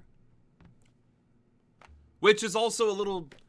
I would much rather be wrong about my assessment. I would much rather be proving wrong. It's like, oh no, people are just overreacting. These agents were actual bad apples, and they are universally hated within the agency. That's not the response they're getting. It's like, no, it's a bunch of idiots being given guns and badges and let loose, and being told that they are fighting the enemy, as if they were enemy insurgents. And to target protesters. Bruh. Plus, liberals are letting Taylor Swift get up on stage and do humiliation rituals. They know that girl can't sing or dance. We need to stop being polite and tell her singing isn't her talent. They want to shoot... Oh, wow. Anna, I'm not repeating that, because if they just cut this video and just the audio like that's going to string me up by my toes, even as a Republican candidate. We know Anna is not a Swiftie. You said that openly. How does that square, Ken, with the fact that the guys we see out there in Minneapolis seem pretty enthusiastic about what they're up to? They seem to be into the mission of, randomly brutalizing people that they encounter and pulling random people off the street, et cetera, et cetera. So how do those two things square in your view? So you're seeing a big selection bias in the people that actually get sent out there, because the more experienced people are pulling every lever they can to try to avoid these deployments because they don't want to be involved in any of this. And so the people that you're going to see out there are either going to be the young recruits that have just been hired off of these crazy memes and recruitment push that you're seeing by ICE, and that's going to filter for a certain type of person. And the second point is that the people that are being sent there are doing so on a volunteer basis. The government is not handling this like they normally would, where they just say, okay, you're going to go out there because you have the skill set that we want. And this has been described to me by, a bunch of different agents. I don't know if it's been reported, but they're going on and saying, so who wants to go? And that's a sign, first of all, that they're worried that people don't want to go. They don't want to send people out there that don't support the mission, are going to drag their heels and things.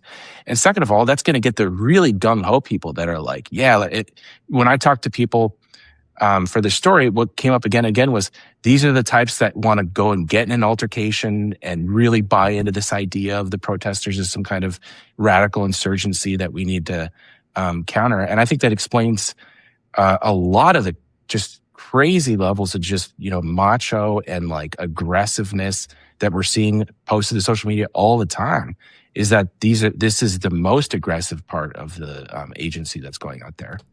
So Granted, I didn't speculate as to the mindset of these people that are down there, and I didn't speculate as to their levels of training or whatever. I just accurately conveyed that what we are seeing and the way they are being treated and the mission that they are being told is very clearly what we are seeing. We are seeing them treat Americans like we treated Iraqis in the global war on terror.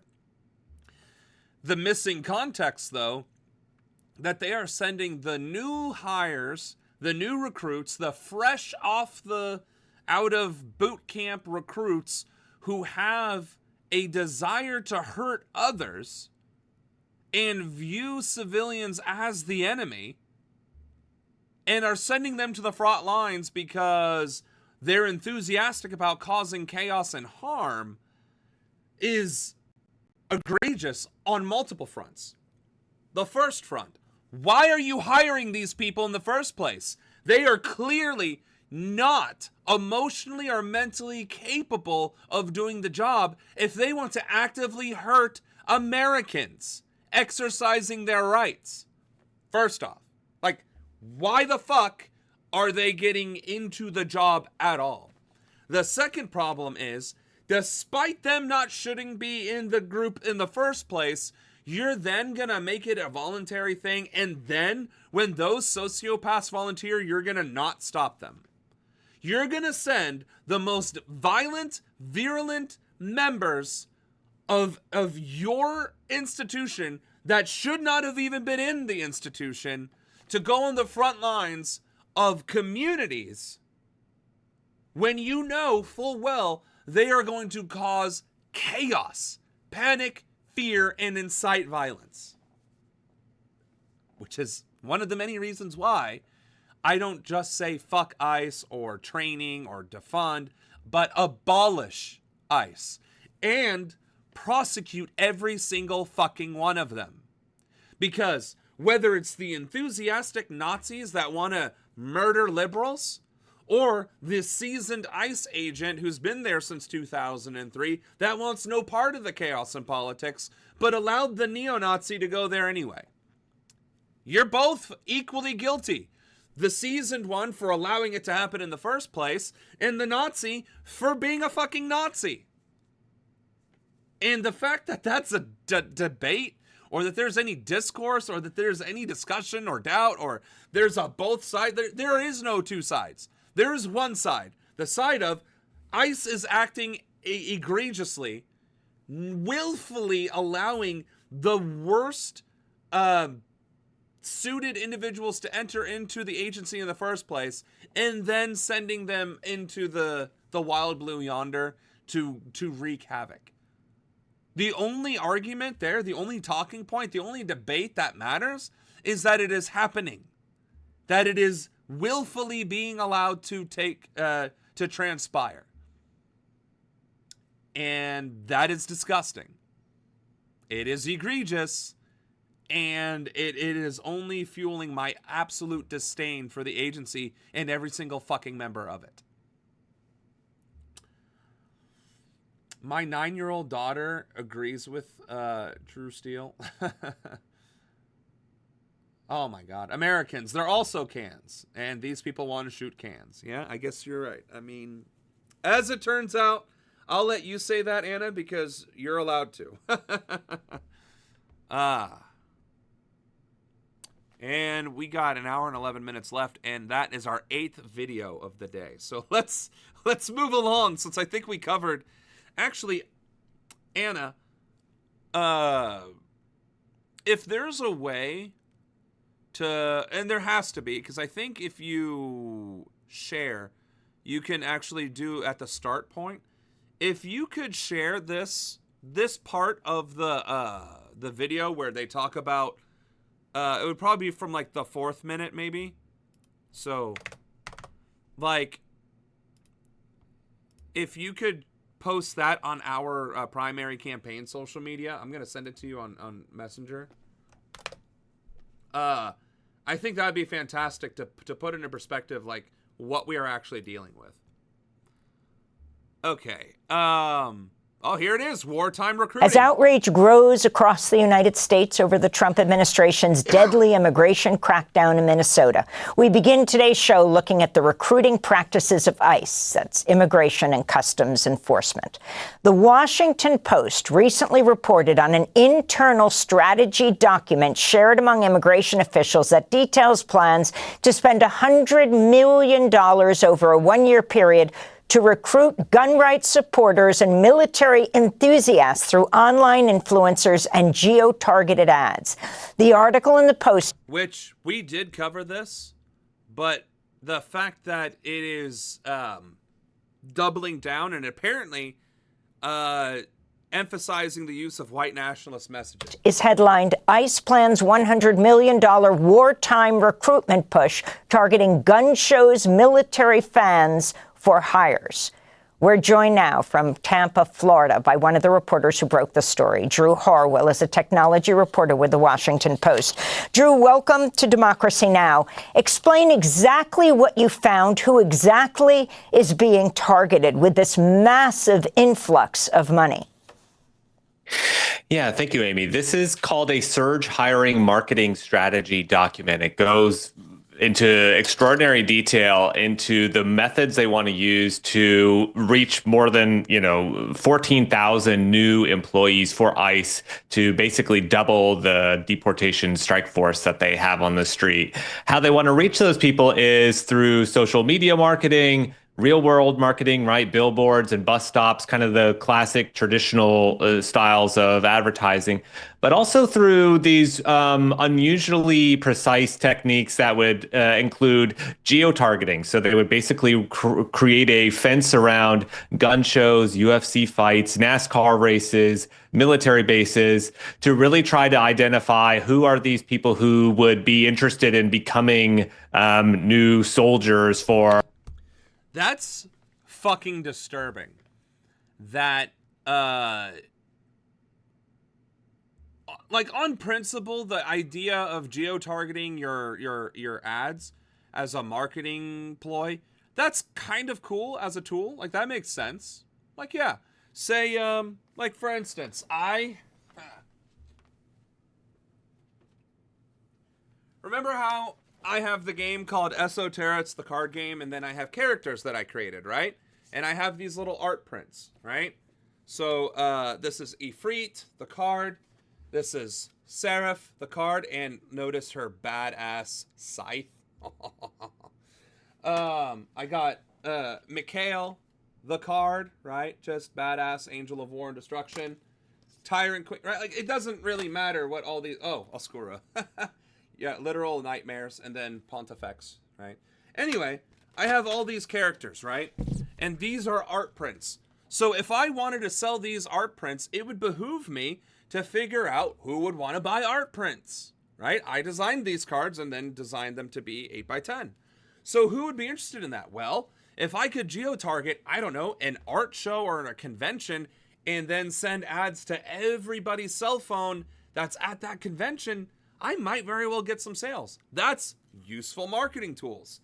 But what's disturbing, what's extremely disturbing, is when it's paramilitary forces using those same techniques and technologies to target literal white supremacists and wannabe soldiers to wage war on American soil in our communities.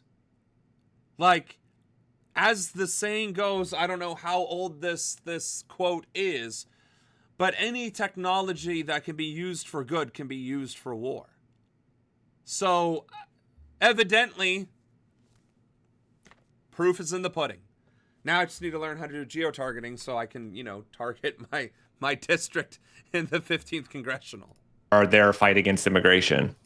If you can talk about the language and imagery of these recruitment ads, most of them seem to rely on, to say the least, jingoistic and xenophobic wartime rhetoric and symbolism, where joining ICE is seen as performing a, quote, sacred duty of, quote, defending the homeland and expelling foreign invaders because America needs you.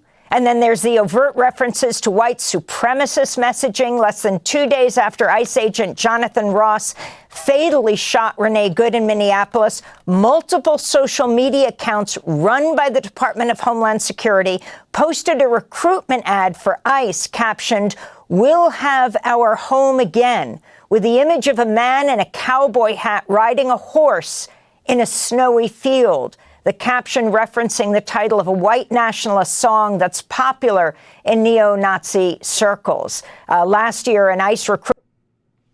Well, and that's the other thing, too.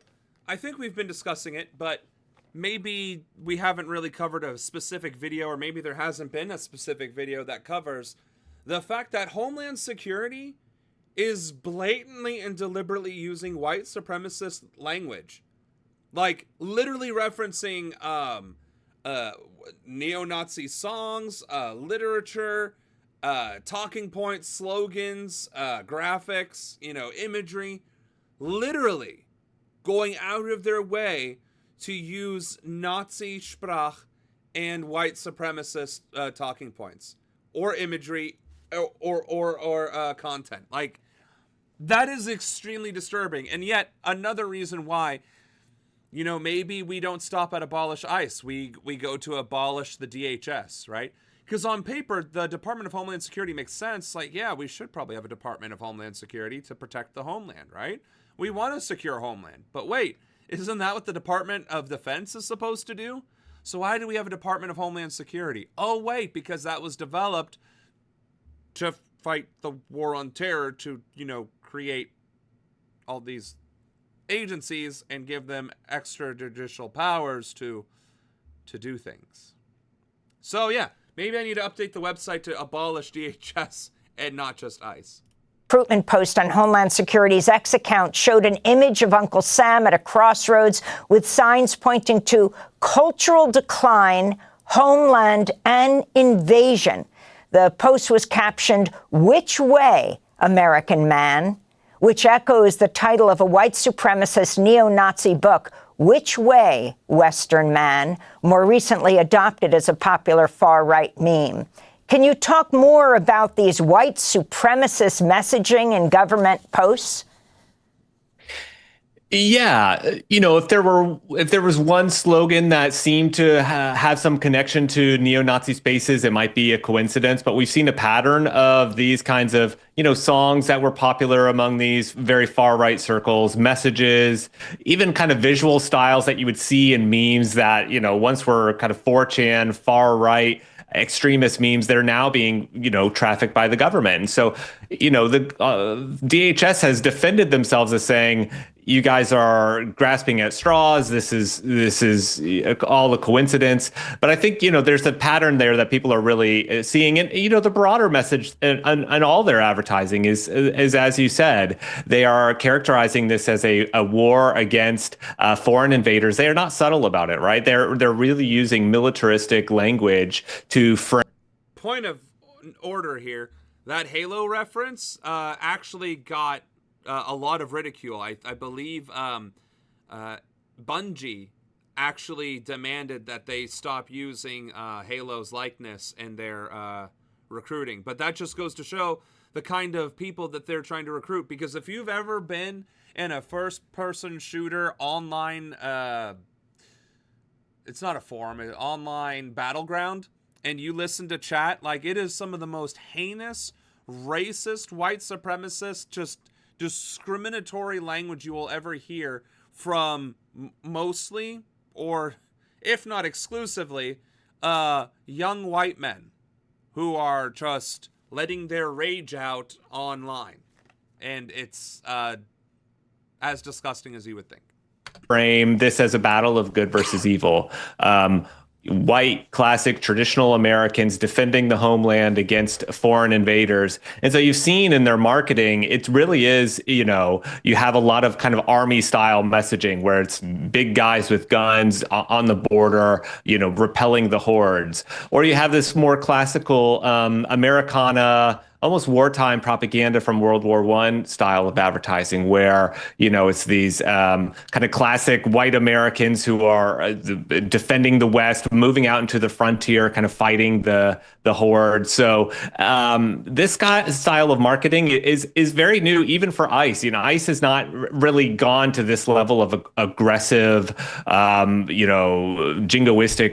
messaging, but and they're spending a lot of money on it. So you're just seeing it everywhere on social media now. And because they weren't actively recruiting before, because you don't need to recruit for ICE. That's just not a thing that you recruit for. Like, that is a job that is carried out because there are some immigrants who do break the law, and then you only have a certain amount. That's a very small number, right? Of the amount of immigrants in America, legal or otherwise, the amount that actually commit crimes is a ridiculously low number. And so you don't need tens of thousands of ICE agents to conduct business. You only need maybe 1,000, and you can cover the entire country for the breadth of what you're dealing with.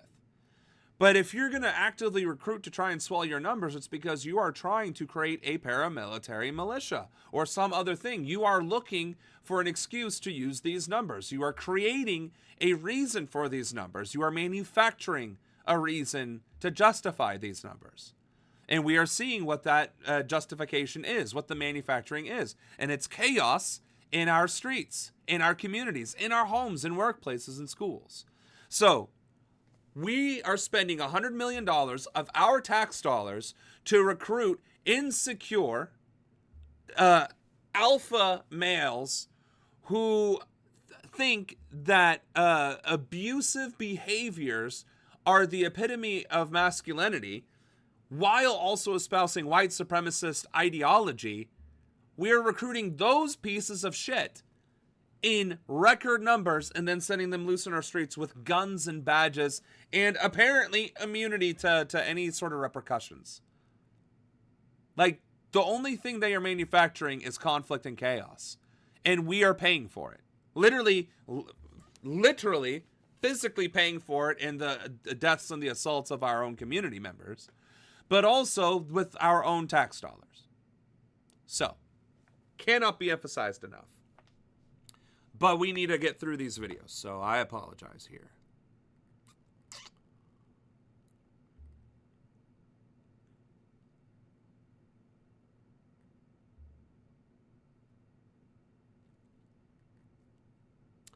I'm skipping a lot of this because it has to do with the same Alex Preddy, which we've covered, and the same responses to ICE, which we've largely covered, but we have not covered this one. In Dilley, Texas, 2 protesters were arrested Wednesday as demonstrators rallied outside ICE's South Texas Family Residential Center, where the Trump administration is detaining children, including Liam Ramos, the 5-year-old from Minnesota, who was detained last week after coming home from preschool. Images of Liam went viral after he was picked up while still wearing a Spider-Man backpack and a blue hat with bunny ears.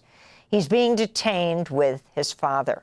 According to the family's lawyer, Liam's father is a legal asylum seeker who's followed proper protocols and has no criminal record. On Wednesday, Texas Democratic Congressmember Joaquin Castro met with Liam and his father. Castro spoke after their meeting. So hold on. Liam Ramos should be released immediately. Inside right now. We were all asked to leave. There's a drone flying up ahead right now. It's an extremely bizarre situation. You can hear them shouting.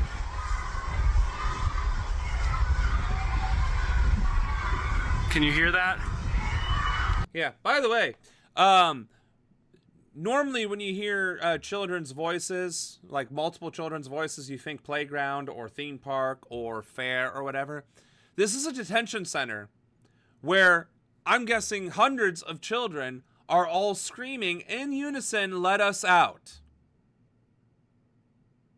Children in the United States of America, on our soil at this Texas immigration jail, children are screaming to let us out of a jail. But yet the party of family values, security, fiscal responsibility, so on, patriotism, God, and everything else under the sun has nothing to say about this. They're shouting, "Let us out, let us out." A video from immigration attorney Eric Lee recorded Saturday outside ICE's South Texas family jail in Dilley. He's joining us now from San Antonio, along with Javier Hidalgo, legal director at ICES, an organization that provides legal support for immigrant families in Texas. Eric, let's begin with you. We just saw you outside this jail, the detention center. Can you explain who's inside and also talk about this visit yesterday? You were there as well yesterday, I understand, outside of Joaquin Castro, who's with Liam's dad, and Liam, who's the dad holding Liam. He says he is very depressed and is just laying there.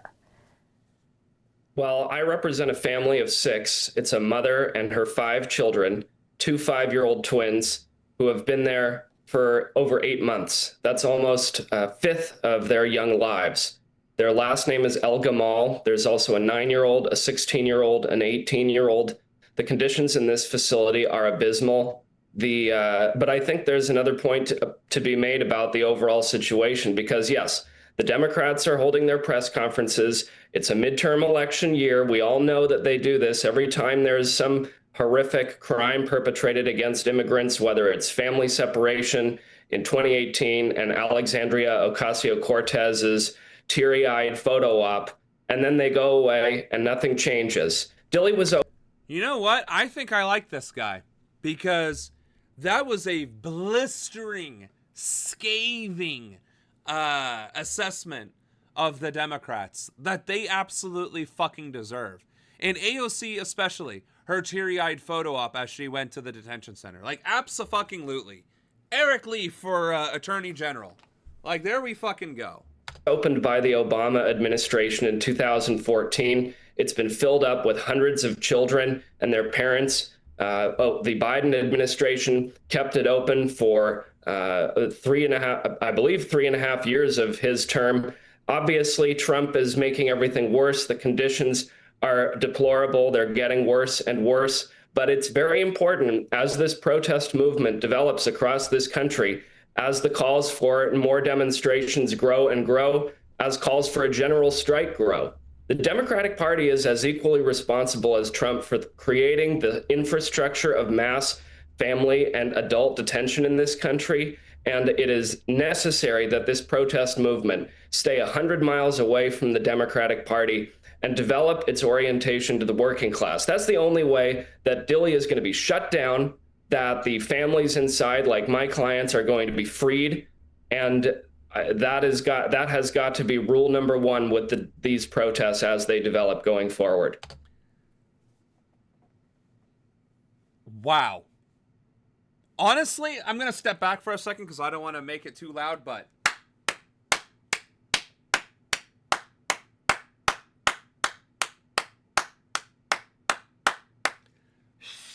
I don't know how to whistle with the fingers. All I'm saying is I could listen to that on loop and fall asleep to it. That was exact. I mean, we have said it ourselves. We have literally said that on this stream. Anna has said it in chat. Simply Steve has said it in chat. All of our main, no, I shouldn't say it like that. All of our super fans have said it in chat at one point or another. And we haven't just said it in the past couple of months or the past year. We've been saying it for the past decade, right? And to hear an attorney go that scorched earth and literally highlight the fact that it is the culpability of the Democrats that brought us to where we are today, and that the only way to rectify the situation is through a general strike and through the power of the people, is just, you don't hear attorneys say that. You specifically don't hear attorneys say that because they specifically aren't trying to hem themselves up with legal potential political ramifications. Not Eric Lee. Eric Lee woke up that day and chose fucking violence. And he went straight for the throat. This man is my future Attorney General of the United States of America. Whether he chooses to accept it or not is irrelevant. That is the kind of spine, testicular fortitude even, that we need in our justice system. That's leadership. That is ethics. That's that right there. That's all I gotta say. I finally got on a night shift. Now I can greatly reduce my need to go out in the daytime, therefore greatly reducing my contact with other humans. Don't get me wrong, I like night shift because it is quiet and peaceful and calm, and the roads are clear and you don't have to deal with people a lot, but it's very inconvenient when you work night shift and you need to do anything like with a doctor or at a bank, because just because you're on night shift doesn't mean that there are night shift hours for hospitals, banks, or, anything along those lines. So, I have one criticism of Eric Lee, is that he isn't describing what those deplorable conditions actually are. I want to know that it is disgusting in there, that they are not getting clean water, that they aren't accessing sanitation materials, that they don't have access to healthcare, that it's if the room is only supposed to have like 1 or 2 people in it, it's actually stuffing 50 people in there. I want to hear those things, and then I want to shove it down the throat of everyone who naysays it, because like that's literally why Eisenhower said, take videos of everything, because there'll be some piece of garbage down the road that'll say this shit didn't happen when for liberating the detainees at the concentration camps, right? We're in that same exact boat. We need to record the inside of these detention centers. We need to record the testimonies of these children and families and the victims of U.S. immigration policy. Because some asshole presently is already saying that it isn't what it is, and that's the President of the United States. So God forbid what happens generations from now. So we need a shit ton more Eric Lees. I'm wondering, Javier Hidalgo, if you can describe the conditions inside as we hear this painful cry of children and parents, let us out, let us out. Yeah. The conditions are, imagine you were in a jail.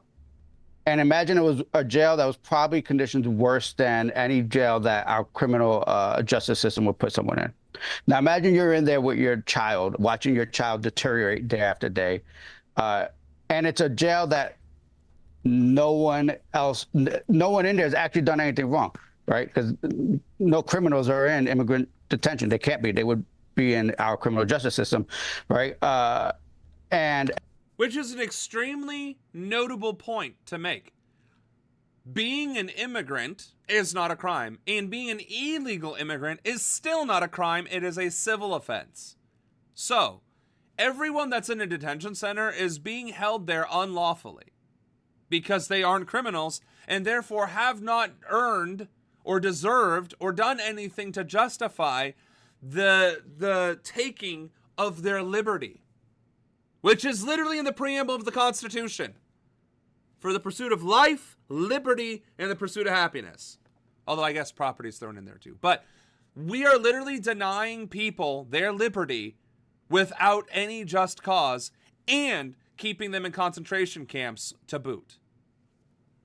Every day, the guards there are saying, well, if you want this to end, just give up your case, right? And so imagine that condition. Imagine being there with... Oh, and we're doing it out of spite because they aren't giving up on their right to due process. a breastfeeding child under the age of 1, and the water that they give you to mix with formula smells so bad that your child won't take it down, right? That's the type of conditions. The lack of medical care is constant. And let me just say, my context for this, right, is, our organization has been working, providing legal services to families in family detention since Obama opened them in 2014 in some form, right? We've been documenting. So, what we are seeing today can be traced back to Obama, a Democrat, the Democrat. This is a bipartisan issue that isn't going to go away because of Democrats saving the day. They are 100% complicit and can be argued as the architects of what we are seeing today. Documenting these harms. These harms aren't new. It's almost as it's a tool that just keeps getting recycled and used, but the conditions are just horrific. And it's unimaginable, and you almost have to go and see it. I can describe it in and out, right? Lack of adequate food. We often hear about food with bugs or worms in it, half frozen food being given, guards yelling at, which is a war crime. Like, if you were a military person and you captured an enemy combatant, and that's what you fed them, you would go to prison for war crimes. You would be dishonorably discharged from the military for doing that. And we're doing this to civilians who have literally not committed a crime. This... All right, folks. I'm going to have to move along here because...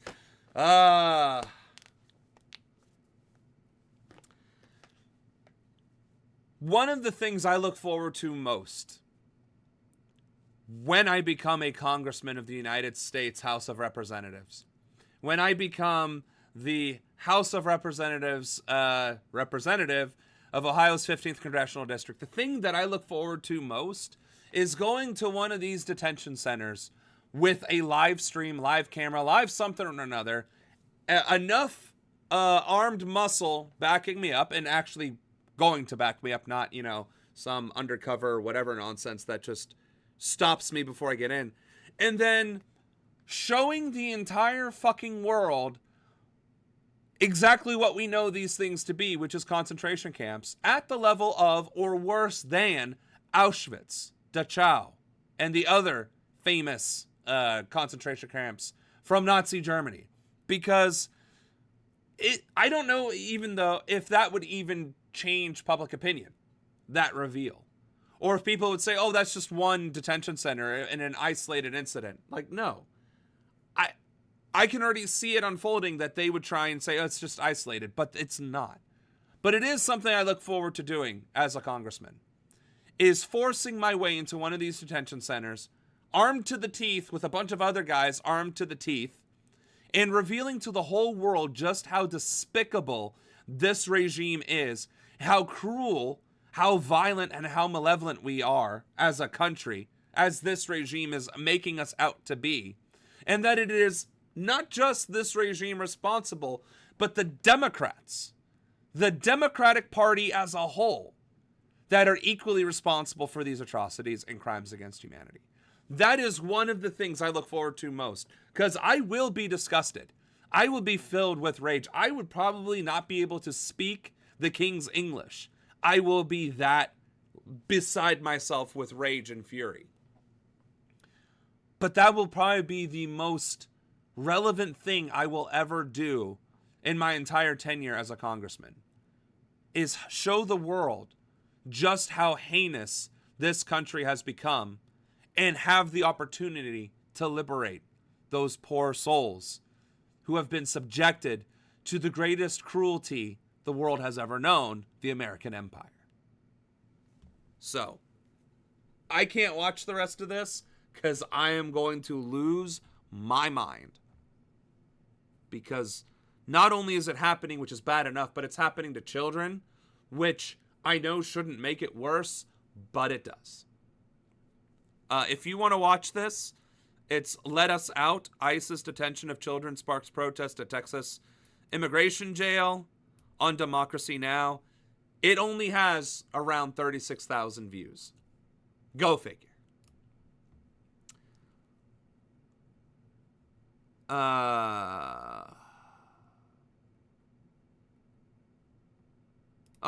Now to more on that situation playing out at the Ecuadorian consulate with federal agents trying to enter. A staffer got into a confrontation with at least one agent. Ecuador's Minister of Foreign Affairs filed a protest with the U.S. Embassy after that incident. Let's go live to Brittany Ehrman with more on ICE trying to get into the consulate in Minneapolis tonight. Brittany? Well, Kevin and Lindsay, this is the Ecuadorian consulate. It's closed right now, but we're working to find out why ICE agents were trying to enter. Consulate officials say they did not have permission to enter the building, and law experts say that could have serious consequences. Now, it's an international incident when you try and force your way onto an embassy or a consulate. Incident happened at the consulate of Ecuador, located on Central Avenue Northeast in Minneapolis. Video shared on social media shows a consulate staffer running to the door to turn the ICE agents away. The staffer can be heard saying, quote, "This is the Ecuadorian consulate. You're not allowed to enter." One ICE officer then responds, threatening to, quote, "grab the staffer if he touched the agent."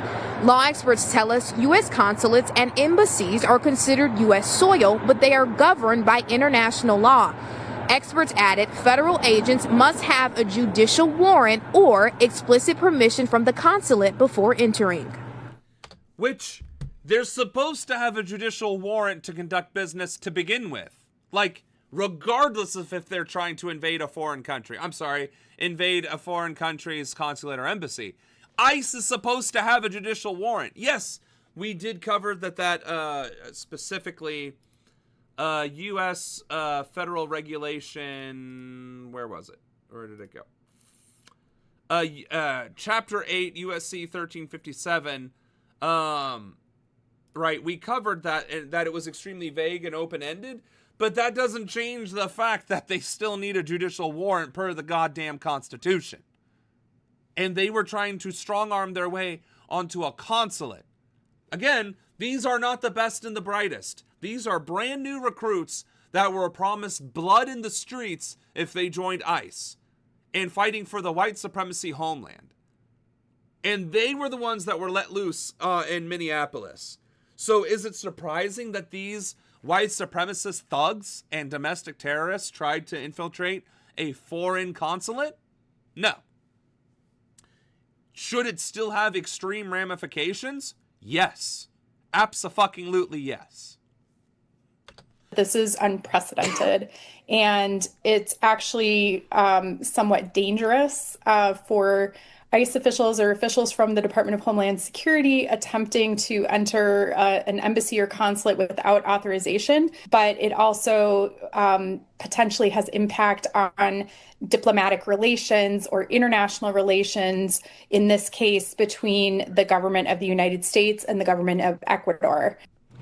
Yeah, let's reemphasize the dangerous part, because, again, if this had been in reverse, and it was an Ecuadorian trying to force themselves onto the U.S. embassy or the U.S. consulate, they would have been shot dead. Maybe the consulate workers would have shown a little bit of restraint and, given them warning or something. But in all actuality, lethal force is 100% authorized and expected, to be perfectly honest. Right? You can't just willy-nilly shoot civilians, but, like, if you are trying to breach the consulate and you yourself are heavily armed and claiming to be an official agent of the state, yeah, you can absolutely get blown away and cause an international incident. Again, wars have been fought for less. And our dipshits in green, who think they're cosplaying Call of Duty and Halo, could very well ruin diplomatic relations with Ecuador or other countries, as the case may be.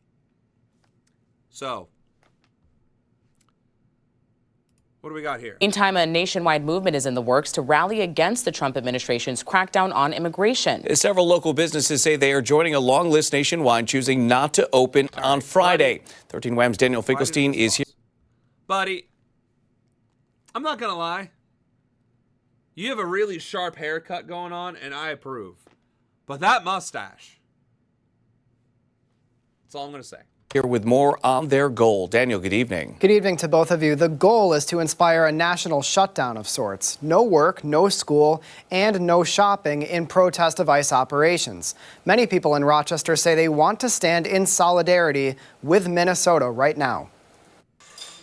On Friday, co-owner of Happy Earth Tea in Rochester's South Wedge, Neeraj Lama, will close his doors. It definitely hurts, but right now the stakes are so high that it feels like it does not feel that's not important right now. He's joining businesses across Rochester and the country in a movement sparked in part by the deaths of Renee Nicole Good and Alex Preddy in Minneapolis at the hands of federal immigration agents. As an immigrant myself, the news that that has been coming out in the national level for a while has us pretty distressed. As protests continue, there are calls for an ICE out on Friday, January 30th. Other local businesses taking part in the nationwide strike include Ugly Duck Coffee and Origami. A general strike affects everybody. If enough people participate, it will be seen by everybody, and that's the reason to do it. Our staff was on board. I asked them if it was okay with them, so we won't do any deliveries on Friday. Shutting down and striking in this way is not the only thing that you can do. You can call your congresspeople, you can not spend money, you can show up in different ways. As calls grow louder from major... I was about to say, was he about to condemn it? Like, this isn't the way to protest. That's not the right way to do things. But I think I think they kind of portrayed him in a disingenuous way, but I think he's also highlighting, like, if you are a business owner that can't afford to shut down because most small business owners can't, you can do other things, or your employees can't afford to lose a day of pay or something, right?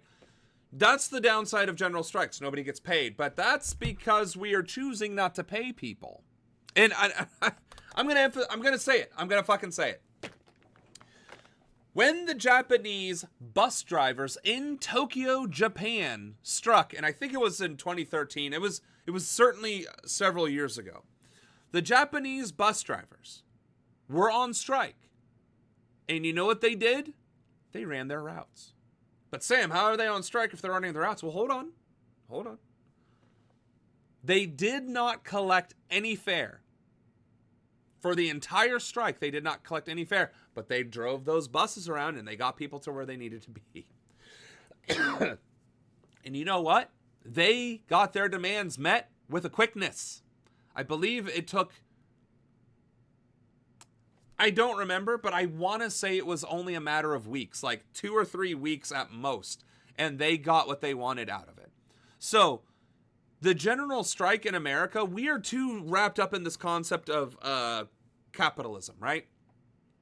Well, if we strike and we don't go to work and we don't spend money, then we're not getting paid, or we might get fired, and this, that, and the other. And those are all valid concerns, because unless you are a small business owner and you are working for a small business, the likelihood of you not getting paid for showing up to work tomorrow is really fucking high. And the likelihood of you getting fired is just as high.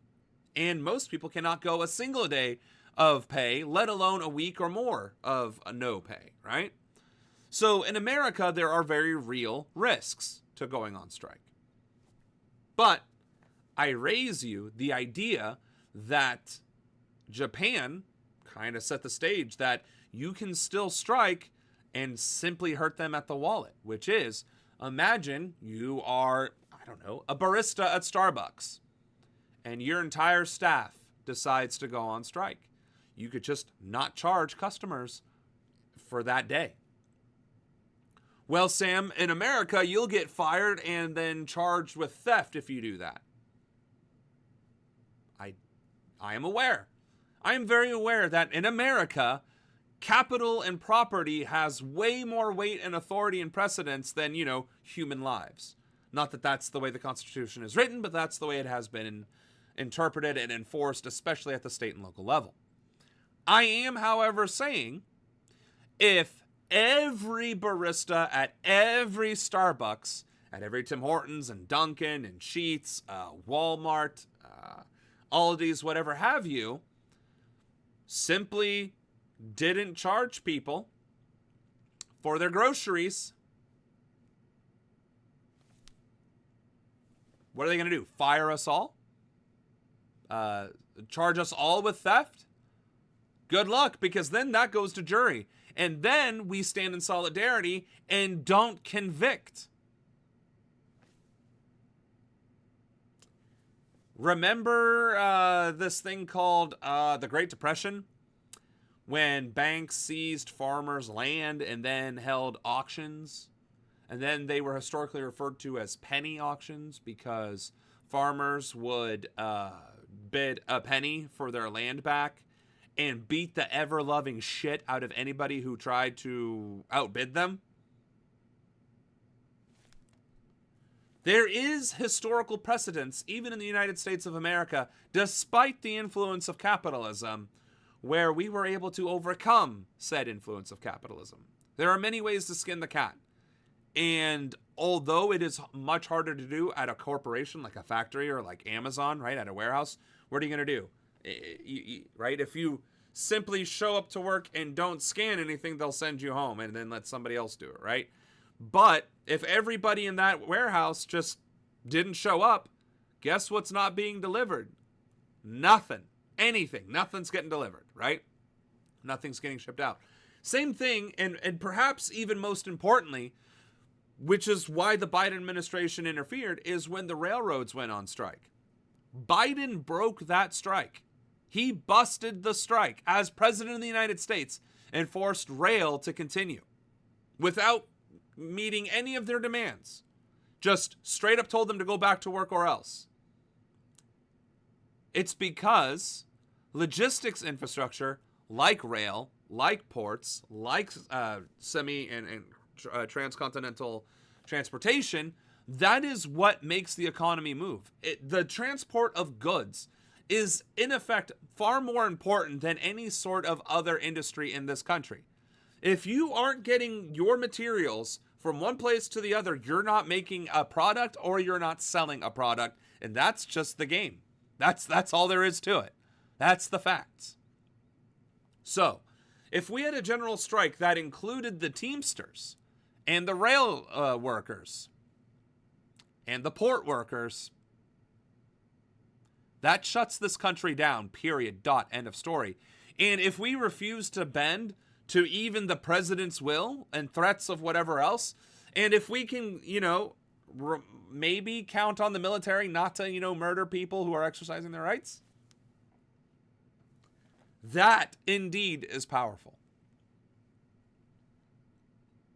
Right.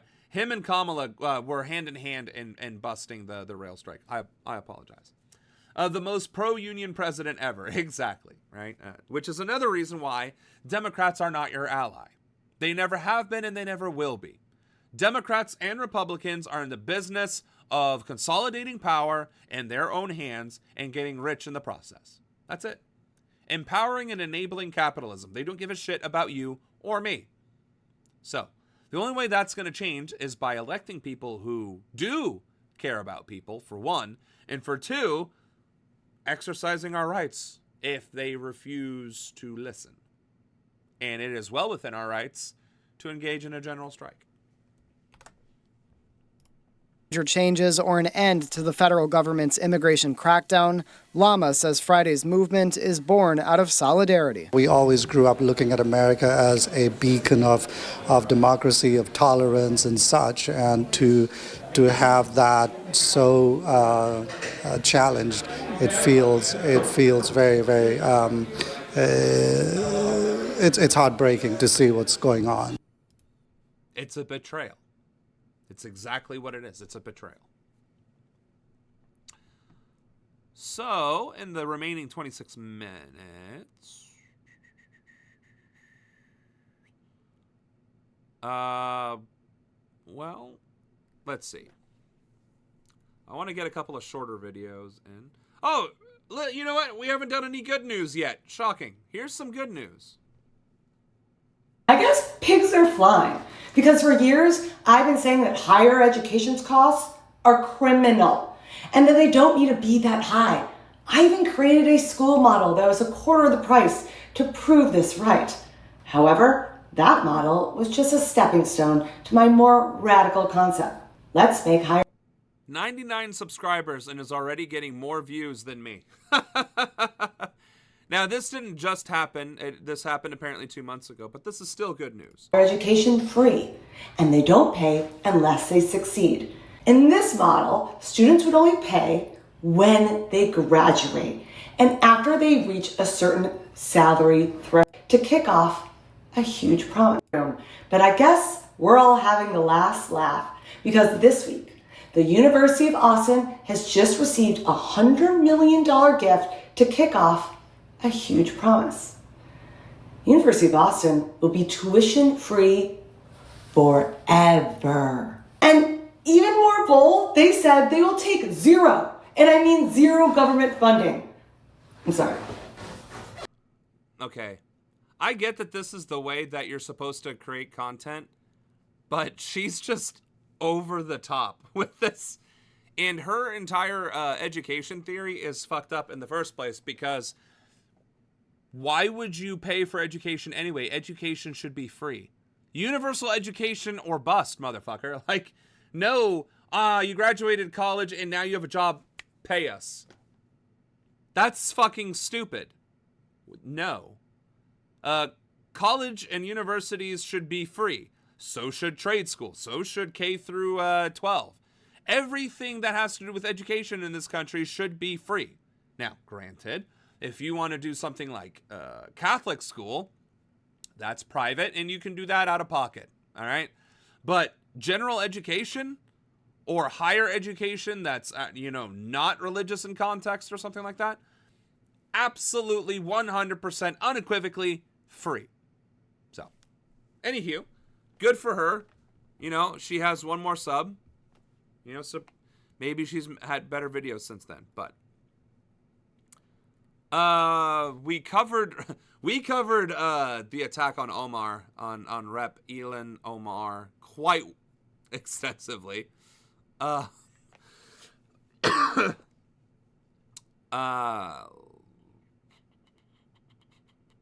Oh, this is disturbing. The Pentagon's new national defense strategy is shifting its top focus back to defending the U.S. homeland and the Western Hemisphere.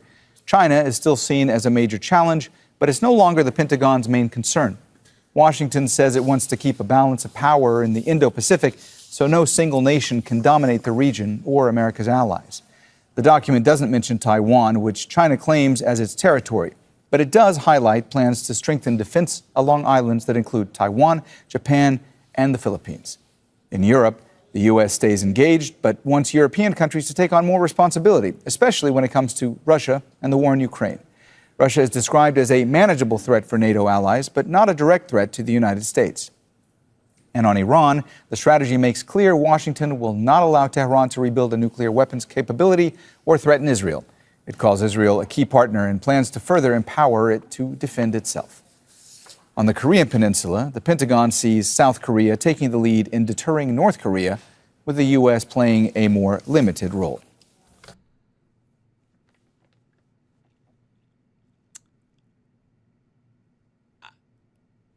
It just really... It really just seems like this administration is this regime is really trying hard to pass the buck while also push white supremacy rhetoric as much as it can.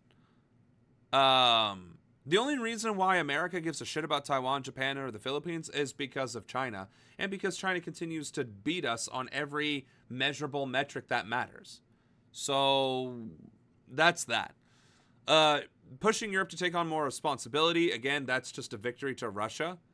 Balance of power, again, that's only because of China. And then blocking Iran from rebuilding nuclear weapons, which whether they had them or not, kind of is irrelevant. You're just looking for an excuse to fight. And we already know that it doesn't take much to trigger you. And then still with, North Korea and South Korea, which has largely been their responsibility anyway. So that's not what was this headline anticipating. Because the way this sounds is like the military is going to start focusing inward on U.S. soil and start partnering with DHS. And if that's the case, that's fucking scary as shit. All right, let's cross now to Jack Barton, who's joining us live from Seoul. Jack, what does this new defense strategy by the Pentagon mean for South Korea? Okay, so are they not going to talk about the homeland? United States, and will they be drawn down? Will U.S. troops here, but on the regular happen in his own time in office? And he says he wants South Korea to take the long that South Korea's. In what fucking universe does that have to do with homeland? Okay, anyway.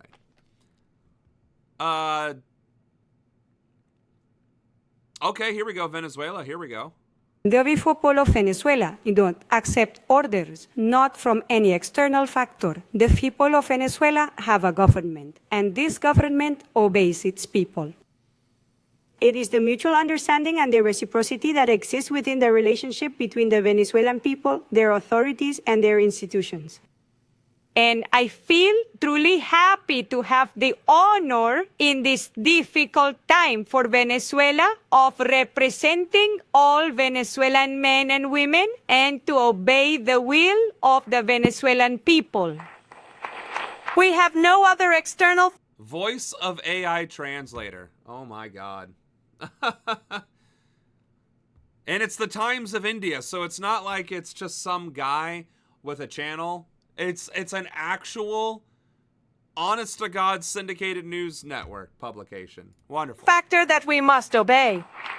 And the dangers we face? The personal criticism that I have been receiving, I want you to know that I was already fully aware of them when I was sworn. So wait, how do we even know that this is what she was saying?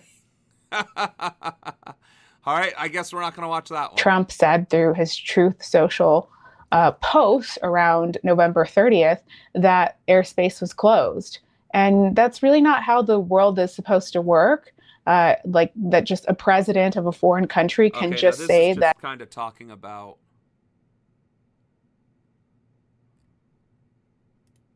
the behaviors.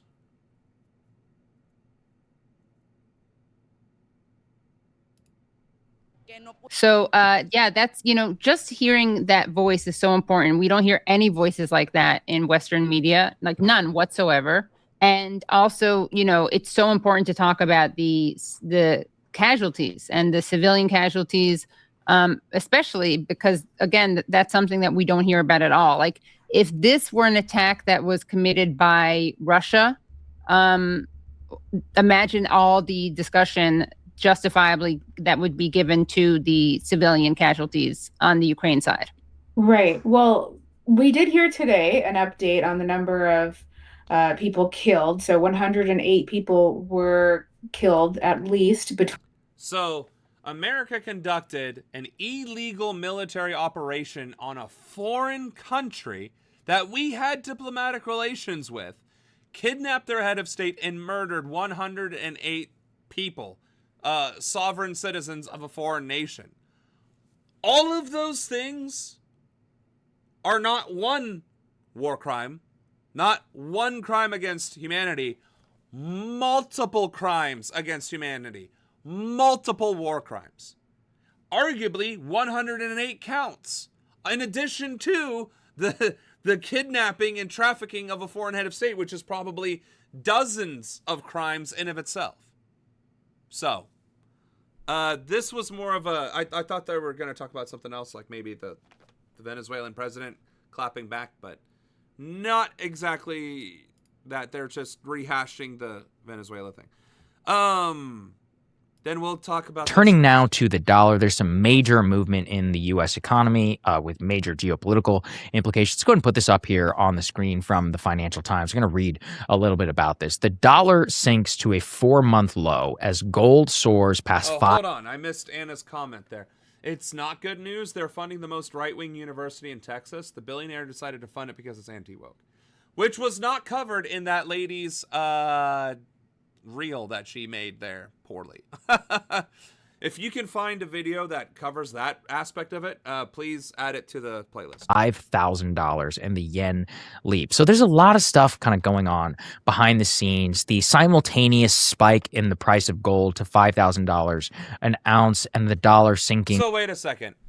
If the gold soars and the Japanese yen soars, because of joint U.S.-Japanese market intervention, why would the dollar sink? Why is the dollar going down while other things are going up? Because the dollar and the yen are supposedly coming together. Like that? Again, economics doesn't make any fucking sense. It's all just made up bullshit. It is. It is made up bullshit. The dollar goes down because of people's feelings. The yen goes up because of people's feelings. And the price of gold was a rug pull. It crashed not days after this 5,000 peak. To a low, combined with some of the things that are happening in the Japanese markets. Nobody is fully understanding exactly, but I'll just read from what the general consensus on Wall Street. They say the dollar, analysts said, is suffering from the concerns over a potential government shutdown, down 0.6% on Monday against a broader group of major currencies, extending losses sparked by the Greenland crisis of last week. U.S. risks pushed in. The Greenland crisis of last week. As in, there are so many horrible things happening that this regime is causing that we can't even reference them all. It's just, you know, the thing that we did stupidly last week. All right. Investors out of the dollar, and they sought safety in precious metals, sending gold to an all-time high. And the surge in yen has come as traders speculate that the U.S. and Japan could be lining up their first coordinated intervention in currency since the G7 acted to weaken it after the 2011 earthquake. So that's kind of explains the broader picture for all of those things. However, if you put D1B, guys, the next one up there on the screen for some of the implications, gold and silver also showed you some interesting, you know, reversals that happened at the end of the day. So it's all just very strange. And I think that the volatility. It's strange because it's all market manipulation.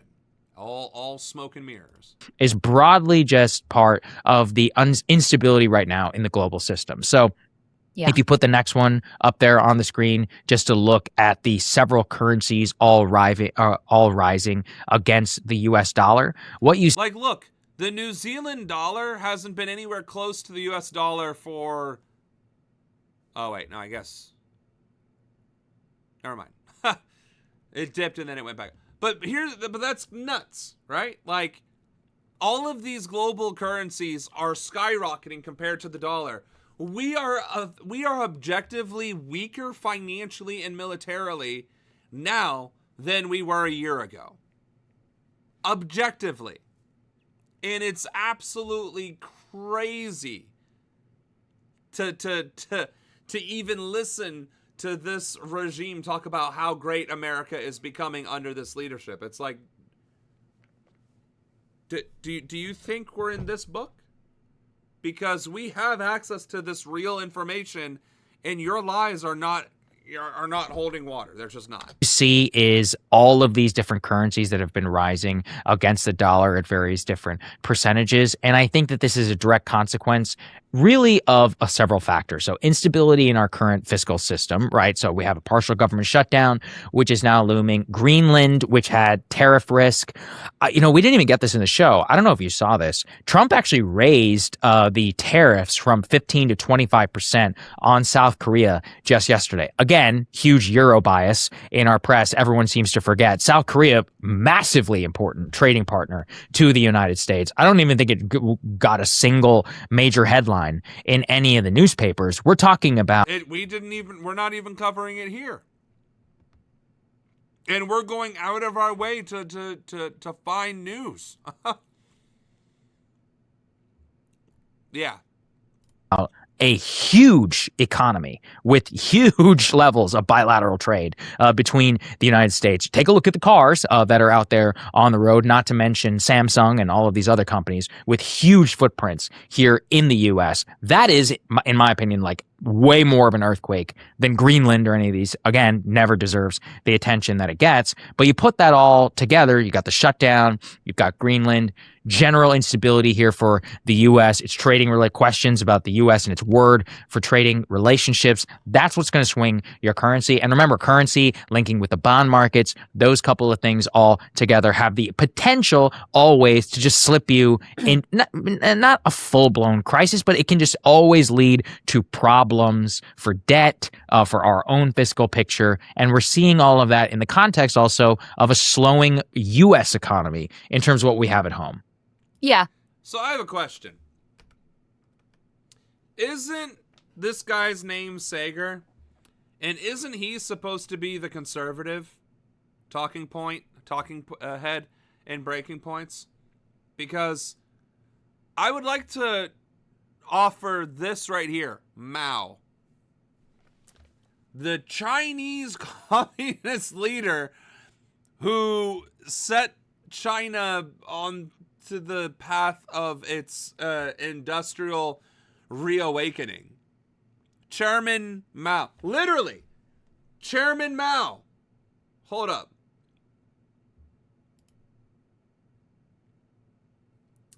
Wait for it.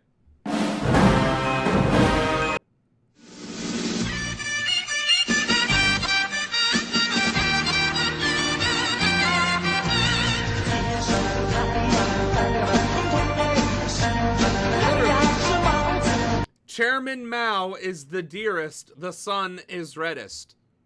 That Mao is on his bookshelf as the conservative voice. Like, I don't know. Okay. All right. We got 10 minutes left, and we're definitely not covering a majority of these videos. Oh, here we go. Perfect. Users are fleeing from TikTok because of the new U.S. ownership under the staunch pro-Israel Zionist Larry Ellison. And Upscrolled is now the #1 trending app in the App Store. Upscrolled, daily U.S. TikTok installs rose nearly 150% in 5 days after its January 2026 shift to a $14 billion U.S. joint venture backed by Oracle's Larry Ellison.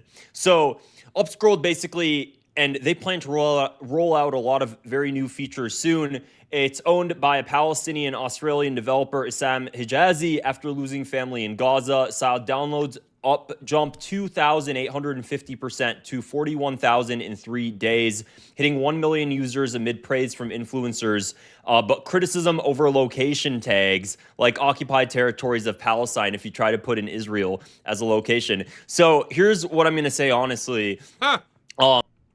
So an Israeli downloaded a Palestinian app and was upset that it referred to their country exactly as it is, which is the occupied territories of Palestine. That's awesome. I talked to some of the people, at Upscrolled. It's like a super small team, guys. There's just a few developers, and right now they haven't slept in a few days trying to optimize the app to actually be able to handle the influx of everybody. And I want to tell you guys exactly what I said first and foremost, because I know what you guys are thinking. Okay, well, are they just going to now favor content that's pro-Palestine? Are they not going to shed anything that's criticism of Palestine, criticism of Palestinians? I'm a full free speech advocate, like through and through. I'm not going to spend my entire YouTube channel criticizing Israel and criticizing the Israeli mob for censoring if I felt like I wanted to take power and do the exact same thing. Immediately, I was put in a Signal chat by a few people. Guy Christensen is somebody on social media heavily advocating for it. First thing I said was, one, no removal for anything that counts as misinformation. I said fully go the community note method, which is what X is doing, which I think is really effective, just adding community notes at the bottom of anything, because ultimately it's 2026 and nobody trusts fact checkers. Nobody trusts fact checkers. I don't want to know that something... I don't think I've even seen fact checkers on Facebook in months. Like, if I go to my Facebook and I click on literally anything, I don't see fact checking anything. I don't even see community notes on Facebook. I guess I never really noticed, but yeah, nobody trusts fact checkers, and I think they just kind of slowly got rid of it as like, oh dang, because it was revealed that it was two people that used their own biases to claim whether something was biased or not, and it just went downhill from there. Has been fact-checked. If you're not explaining what's been fact-checked and it's not available to the public, why not just add it to a community note? It makes the person who made the post look stupid anyways. So that's the first thing. Second thing, do not censor anybody. And I made that very, very clear. I let them know my thoughts. I was like immediately, and they never planned to anyways. They stated that publicly. Do not censor anybody, including people that are incredibly that are fully the pro-Israel mob. Even if they're putting out lies, community note the lies, do whatever you want. Let the algorithm cater to them just as much as anybody else, because ultimately the Palestinians have the truth on their side, and the app is much more than just a political app, by the way. It's just like any other app. They're very much so optimizing it soon for TikTok, so you can just scroll through just like TikTok, adding live streams, monetization, all the likes. You can already get a blue check mark. So if you haven't, definitely download it. It's I really like it. I think it's going to develop very quickly, especially as they start to get a lot more investor money in. I think it's going to be great. And it just goes to show how much people are really just truly sick of the Israeli censorship and control of everything. Absolutely. I am going to comment, though, on the whole censorship thing. And it might not be the point that you want me to make. I believe in free speech. I do. I 100% believe in free speech. But I think people take that in a very disingenuous way.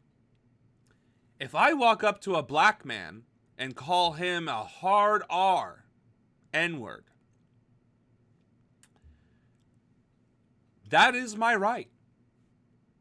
It is 100% my right to walk up to a black man. Hell, let's be even more heinous. I have the absolute constitutional First Amendment free speech right to walk up to a black child, look him dead in his eyes, and call him a hard R N-word to his face. I have that right. Is that free speech, though? Is that the intention behind free speech? And the answer is no. Well, okay, technically, from the context of history, maybe, because slavery and the Three-Fifths Compromise, right? But contextually, that is hate speech. That is discrimination. And as a society, we have all agreed that certain speech is unacceptable. Primarily, hate speech and any speech that could cause fear and chaos in the public, which is ironic because, now we have DHS and ICE doing just that. So, nothing in the First Amendment says that you have a right to a platform. Probably because the concept wasn't at what it would have been here, because the only platform you could have had in the 1700s, 1800s is a literal wooden platform, right? Like that. I don't think they had radio yet, right? No, radio was not invented for another 100 years or something. 50, 60, whatever it was not radio as considered as a platform, right? So, to suggest that even Israeli sympathizers spreading misinformation and lies should have access to the platform, I don't agree with that. I really fucking don't. And honestly, if platforms refuse to allow white supremacists, white nationalists, and all of these alt-right conservative whatevers across the globe from engaging in their platform, we might not have the level of fascism that we have today. In fact, we might not have fascism at all because it wouldn't have had a chance to grow or be nurtured or be given credibility. Oh, he has 300,000 followers on Twitter. We got to give him an equal platform with this Nobel laureate in peace and in Israeli apartheid studies. So we got to have Hail Hitler 88 14 20 debate Dr. Clemenstein, director of genocide studies at the prestigious Auburn University, right? That misconstruence of popularity on a platform with authenticity and integrity and the eligibility of that discourse being legitimized or having the same merit as, you know, the actual discourse is part of the problem. And I'm going to sit here and say that. And it's even worse because the platforms have said in the past that if they actually did create a platform that would remove content that had white supremacist or Nazi overtones, that many Republican and conservative accounts would get destroyed. Republican elected officials would be removed. Elected officials would be removed because of their Nazi overtones. And I'm sorry, but I don't think free speech absolutism should be including Nazi overtones. Just my 2 cents. So that does bring us to the end of the stream. So I hope you enjoyed your time here. I hope you enjoyed the content. I hope you learned a little bit more about what's going on in the world and in America today or the past few weeks. And I'd like to reiterate that I welcome your support. I welcome your, you know, even your little dissent, right? I don't mind confrontation. I just don't think we should be platforming Nazis. Anyway, please don't forget to like, share, and subscribe to the channel. Every time you do like, share, or subscribe, it helps, you know, reach a broader audience, and we can build this platform, and we can stand up and fight back against this oppressive regime. So, it is Thursday, which means it's Recap Thursday, which means it's the end of our streaming week. And so, I bid you a good night. Have a safe weekend, and we will see you on Tuesday, 7 p.m. sharp. We will be talking about U.S. policy and news on Tuesdays, worldwide policy and news on Wednesdays, and a recap of everything else on Thursday. So, I am Samuel Ronan, your future president, current candidate for U.S. House of Representatives, Ohio's 15th Congressional District. See you later.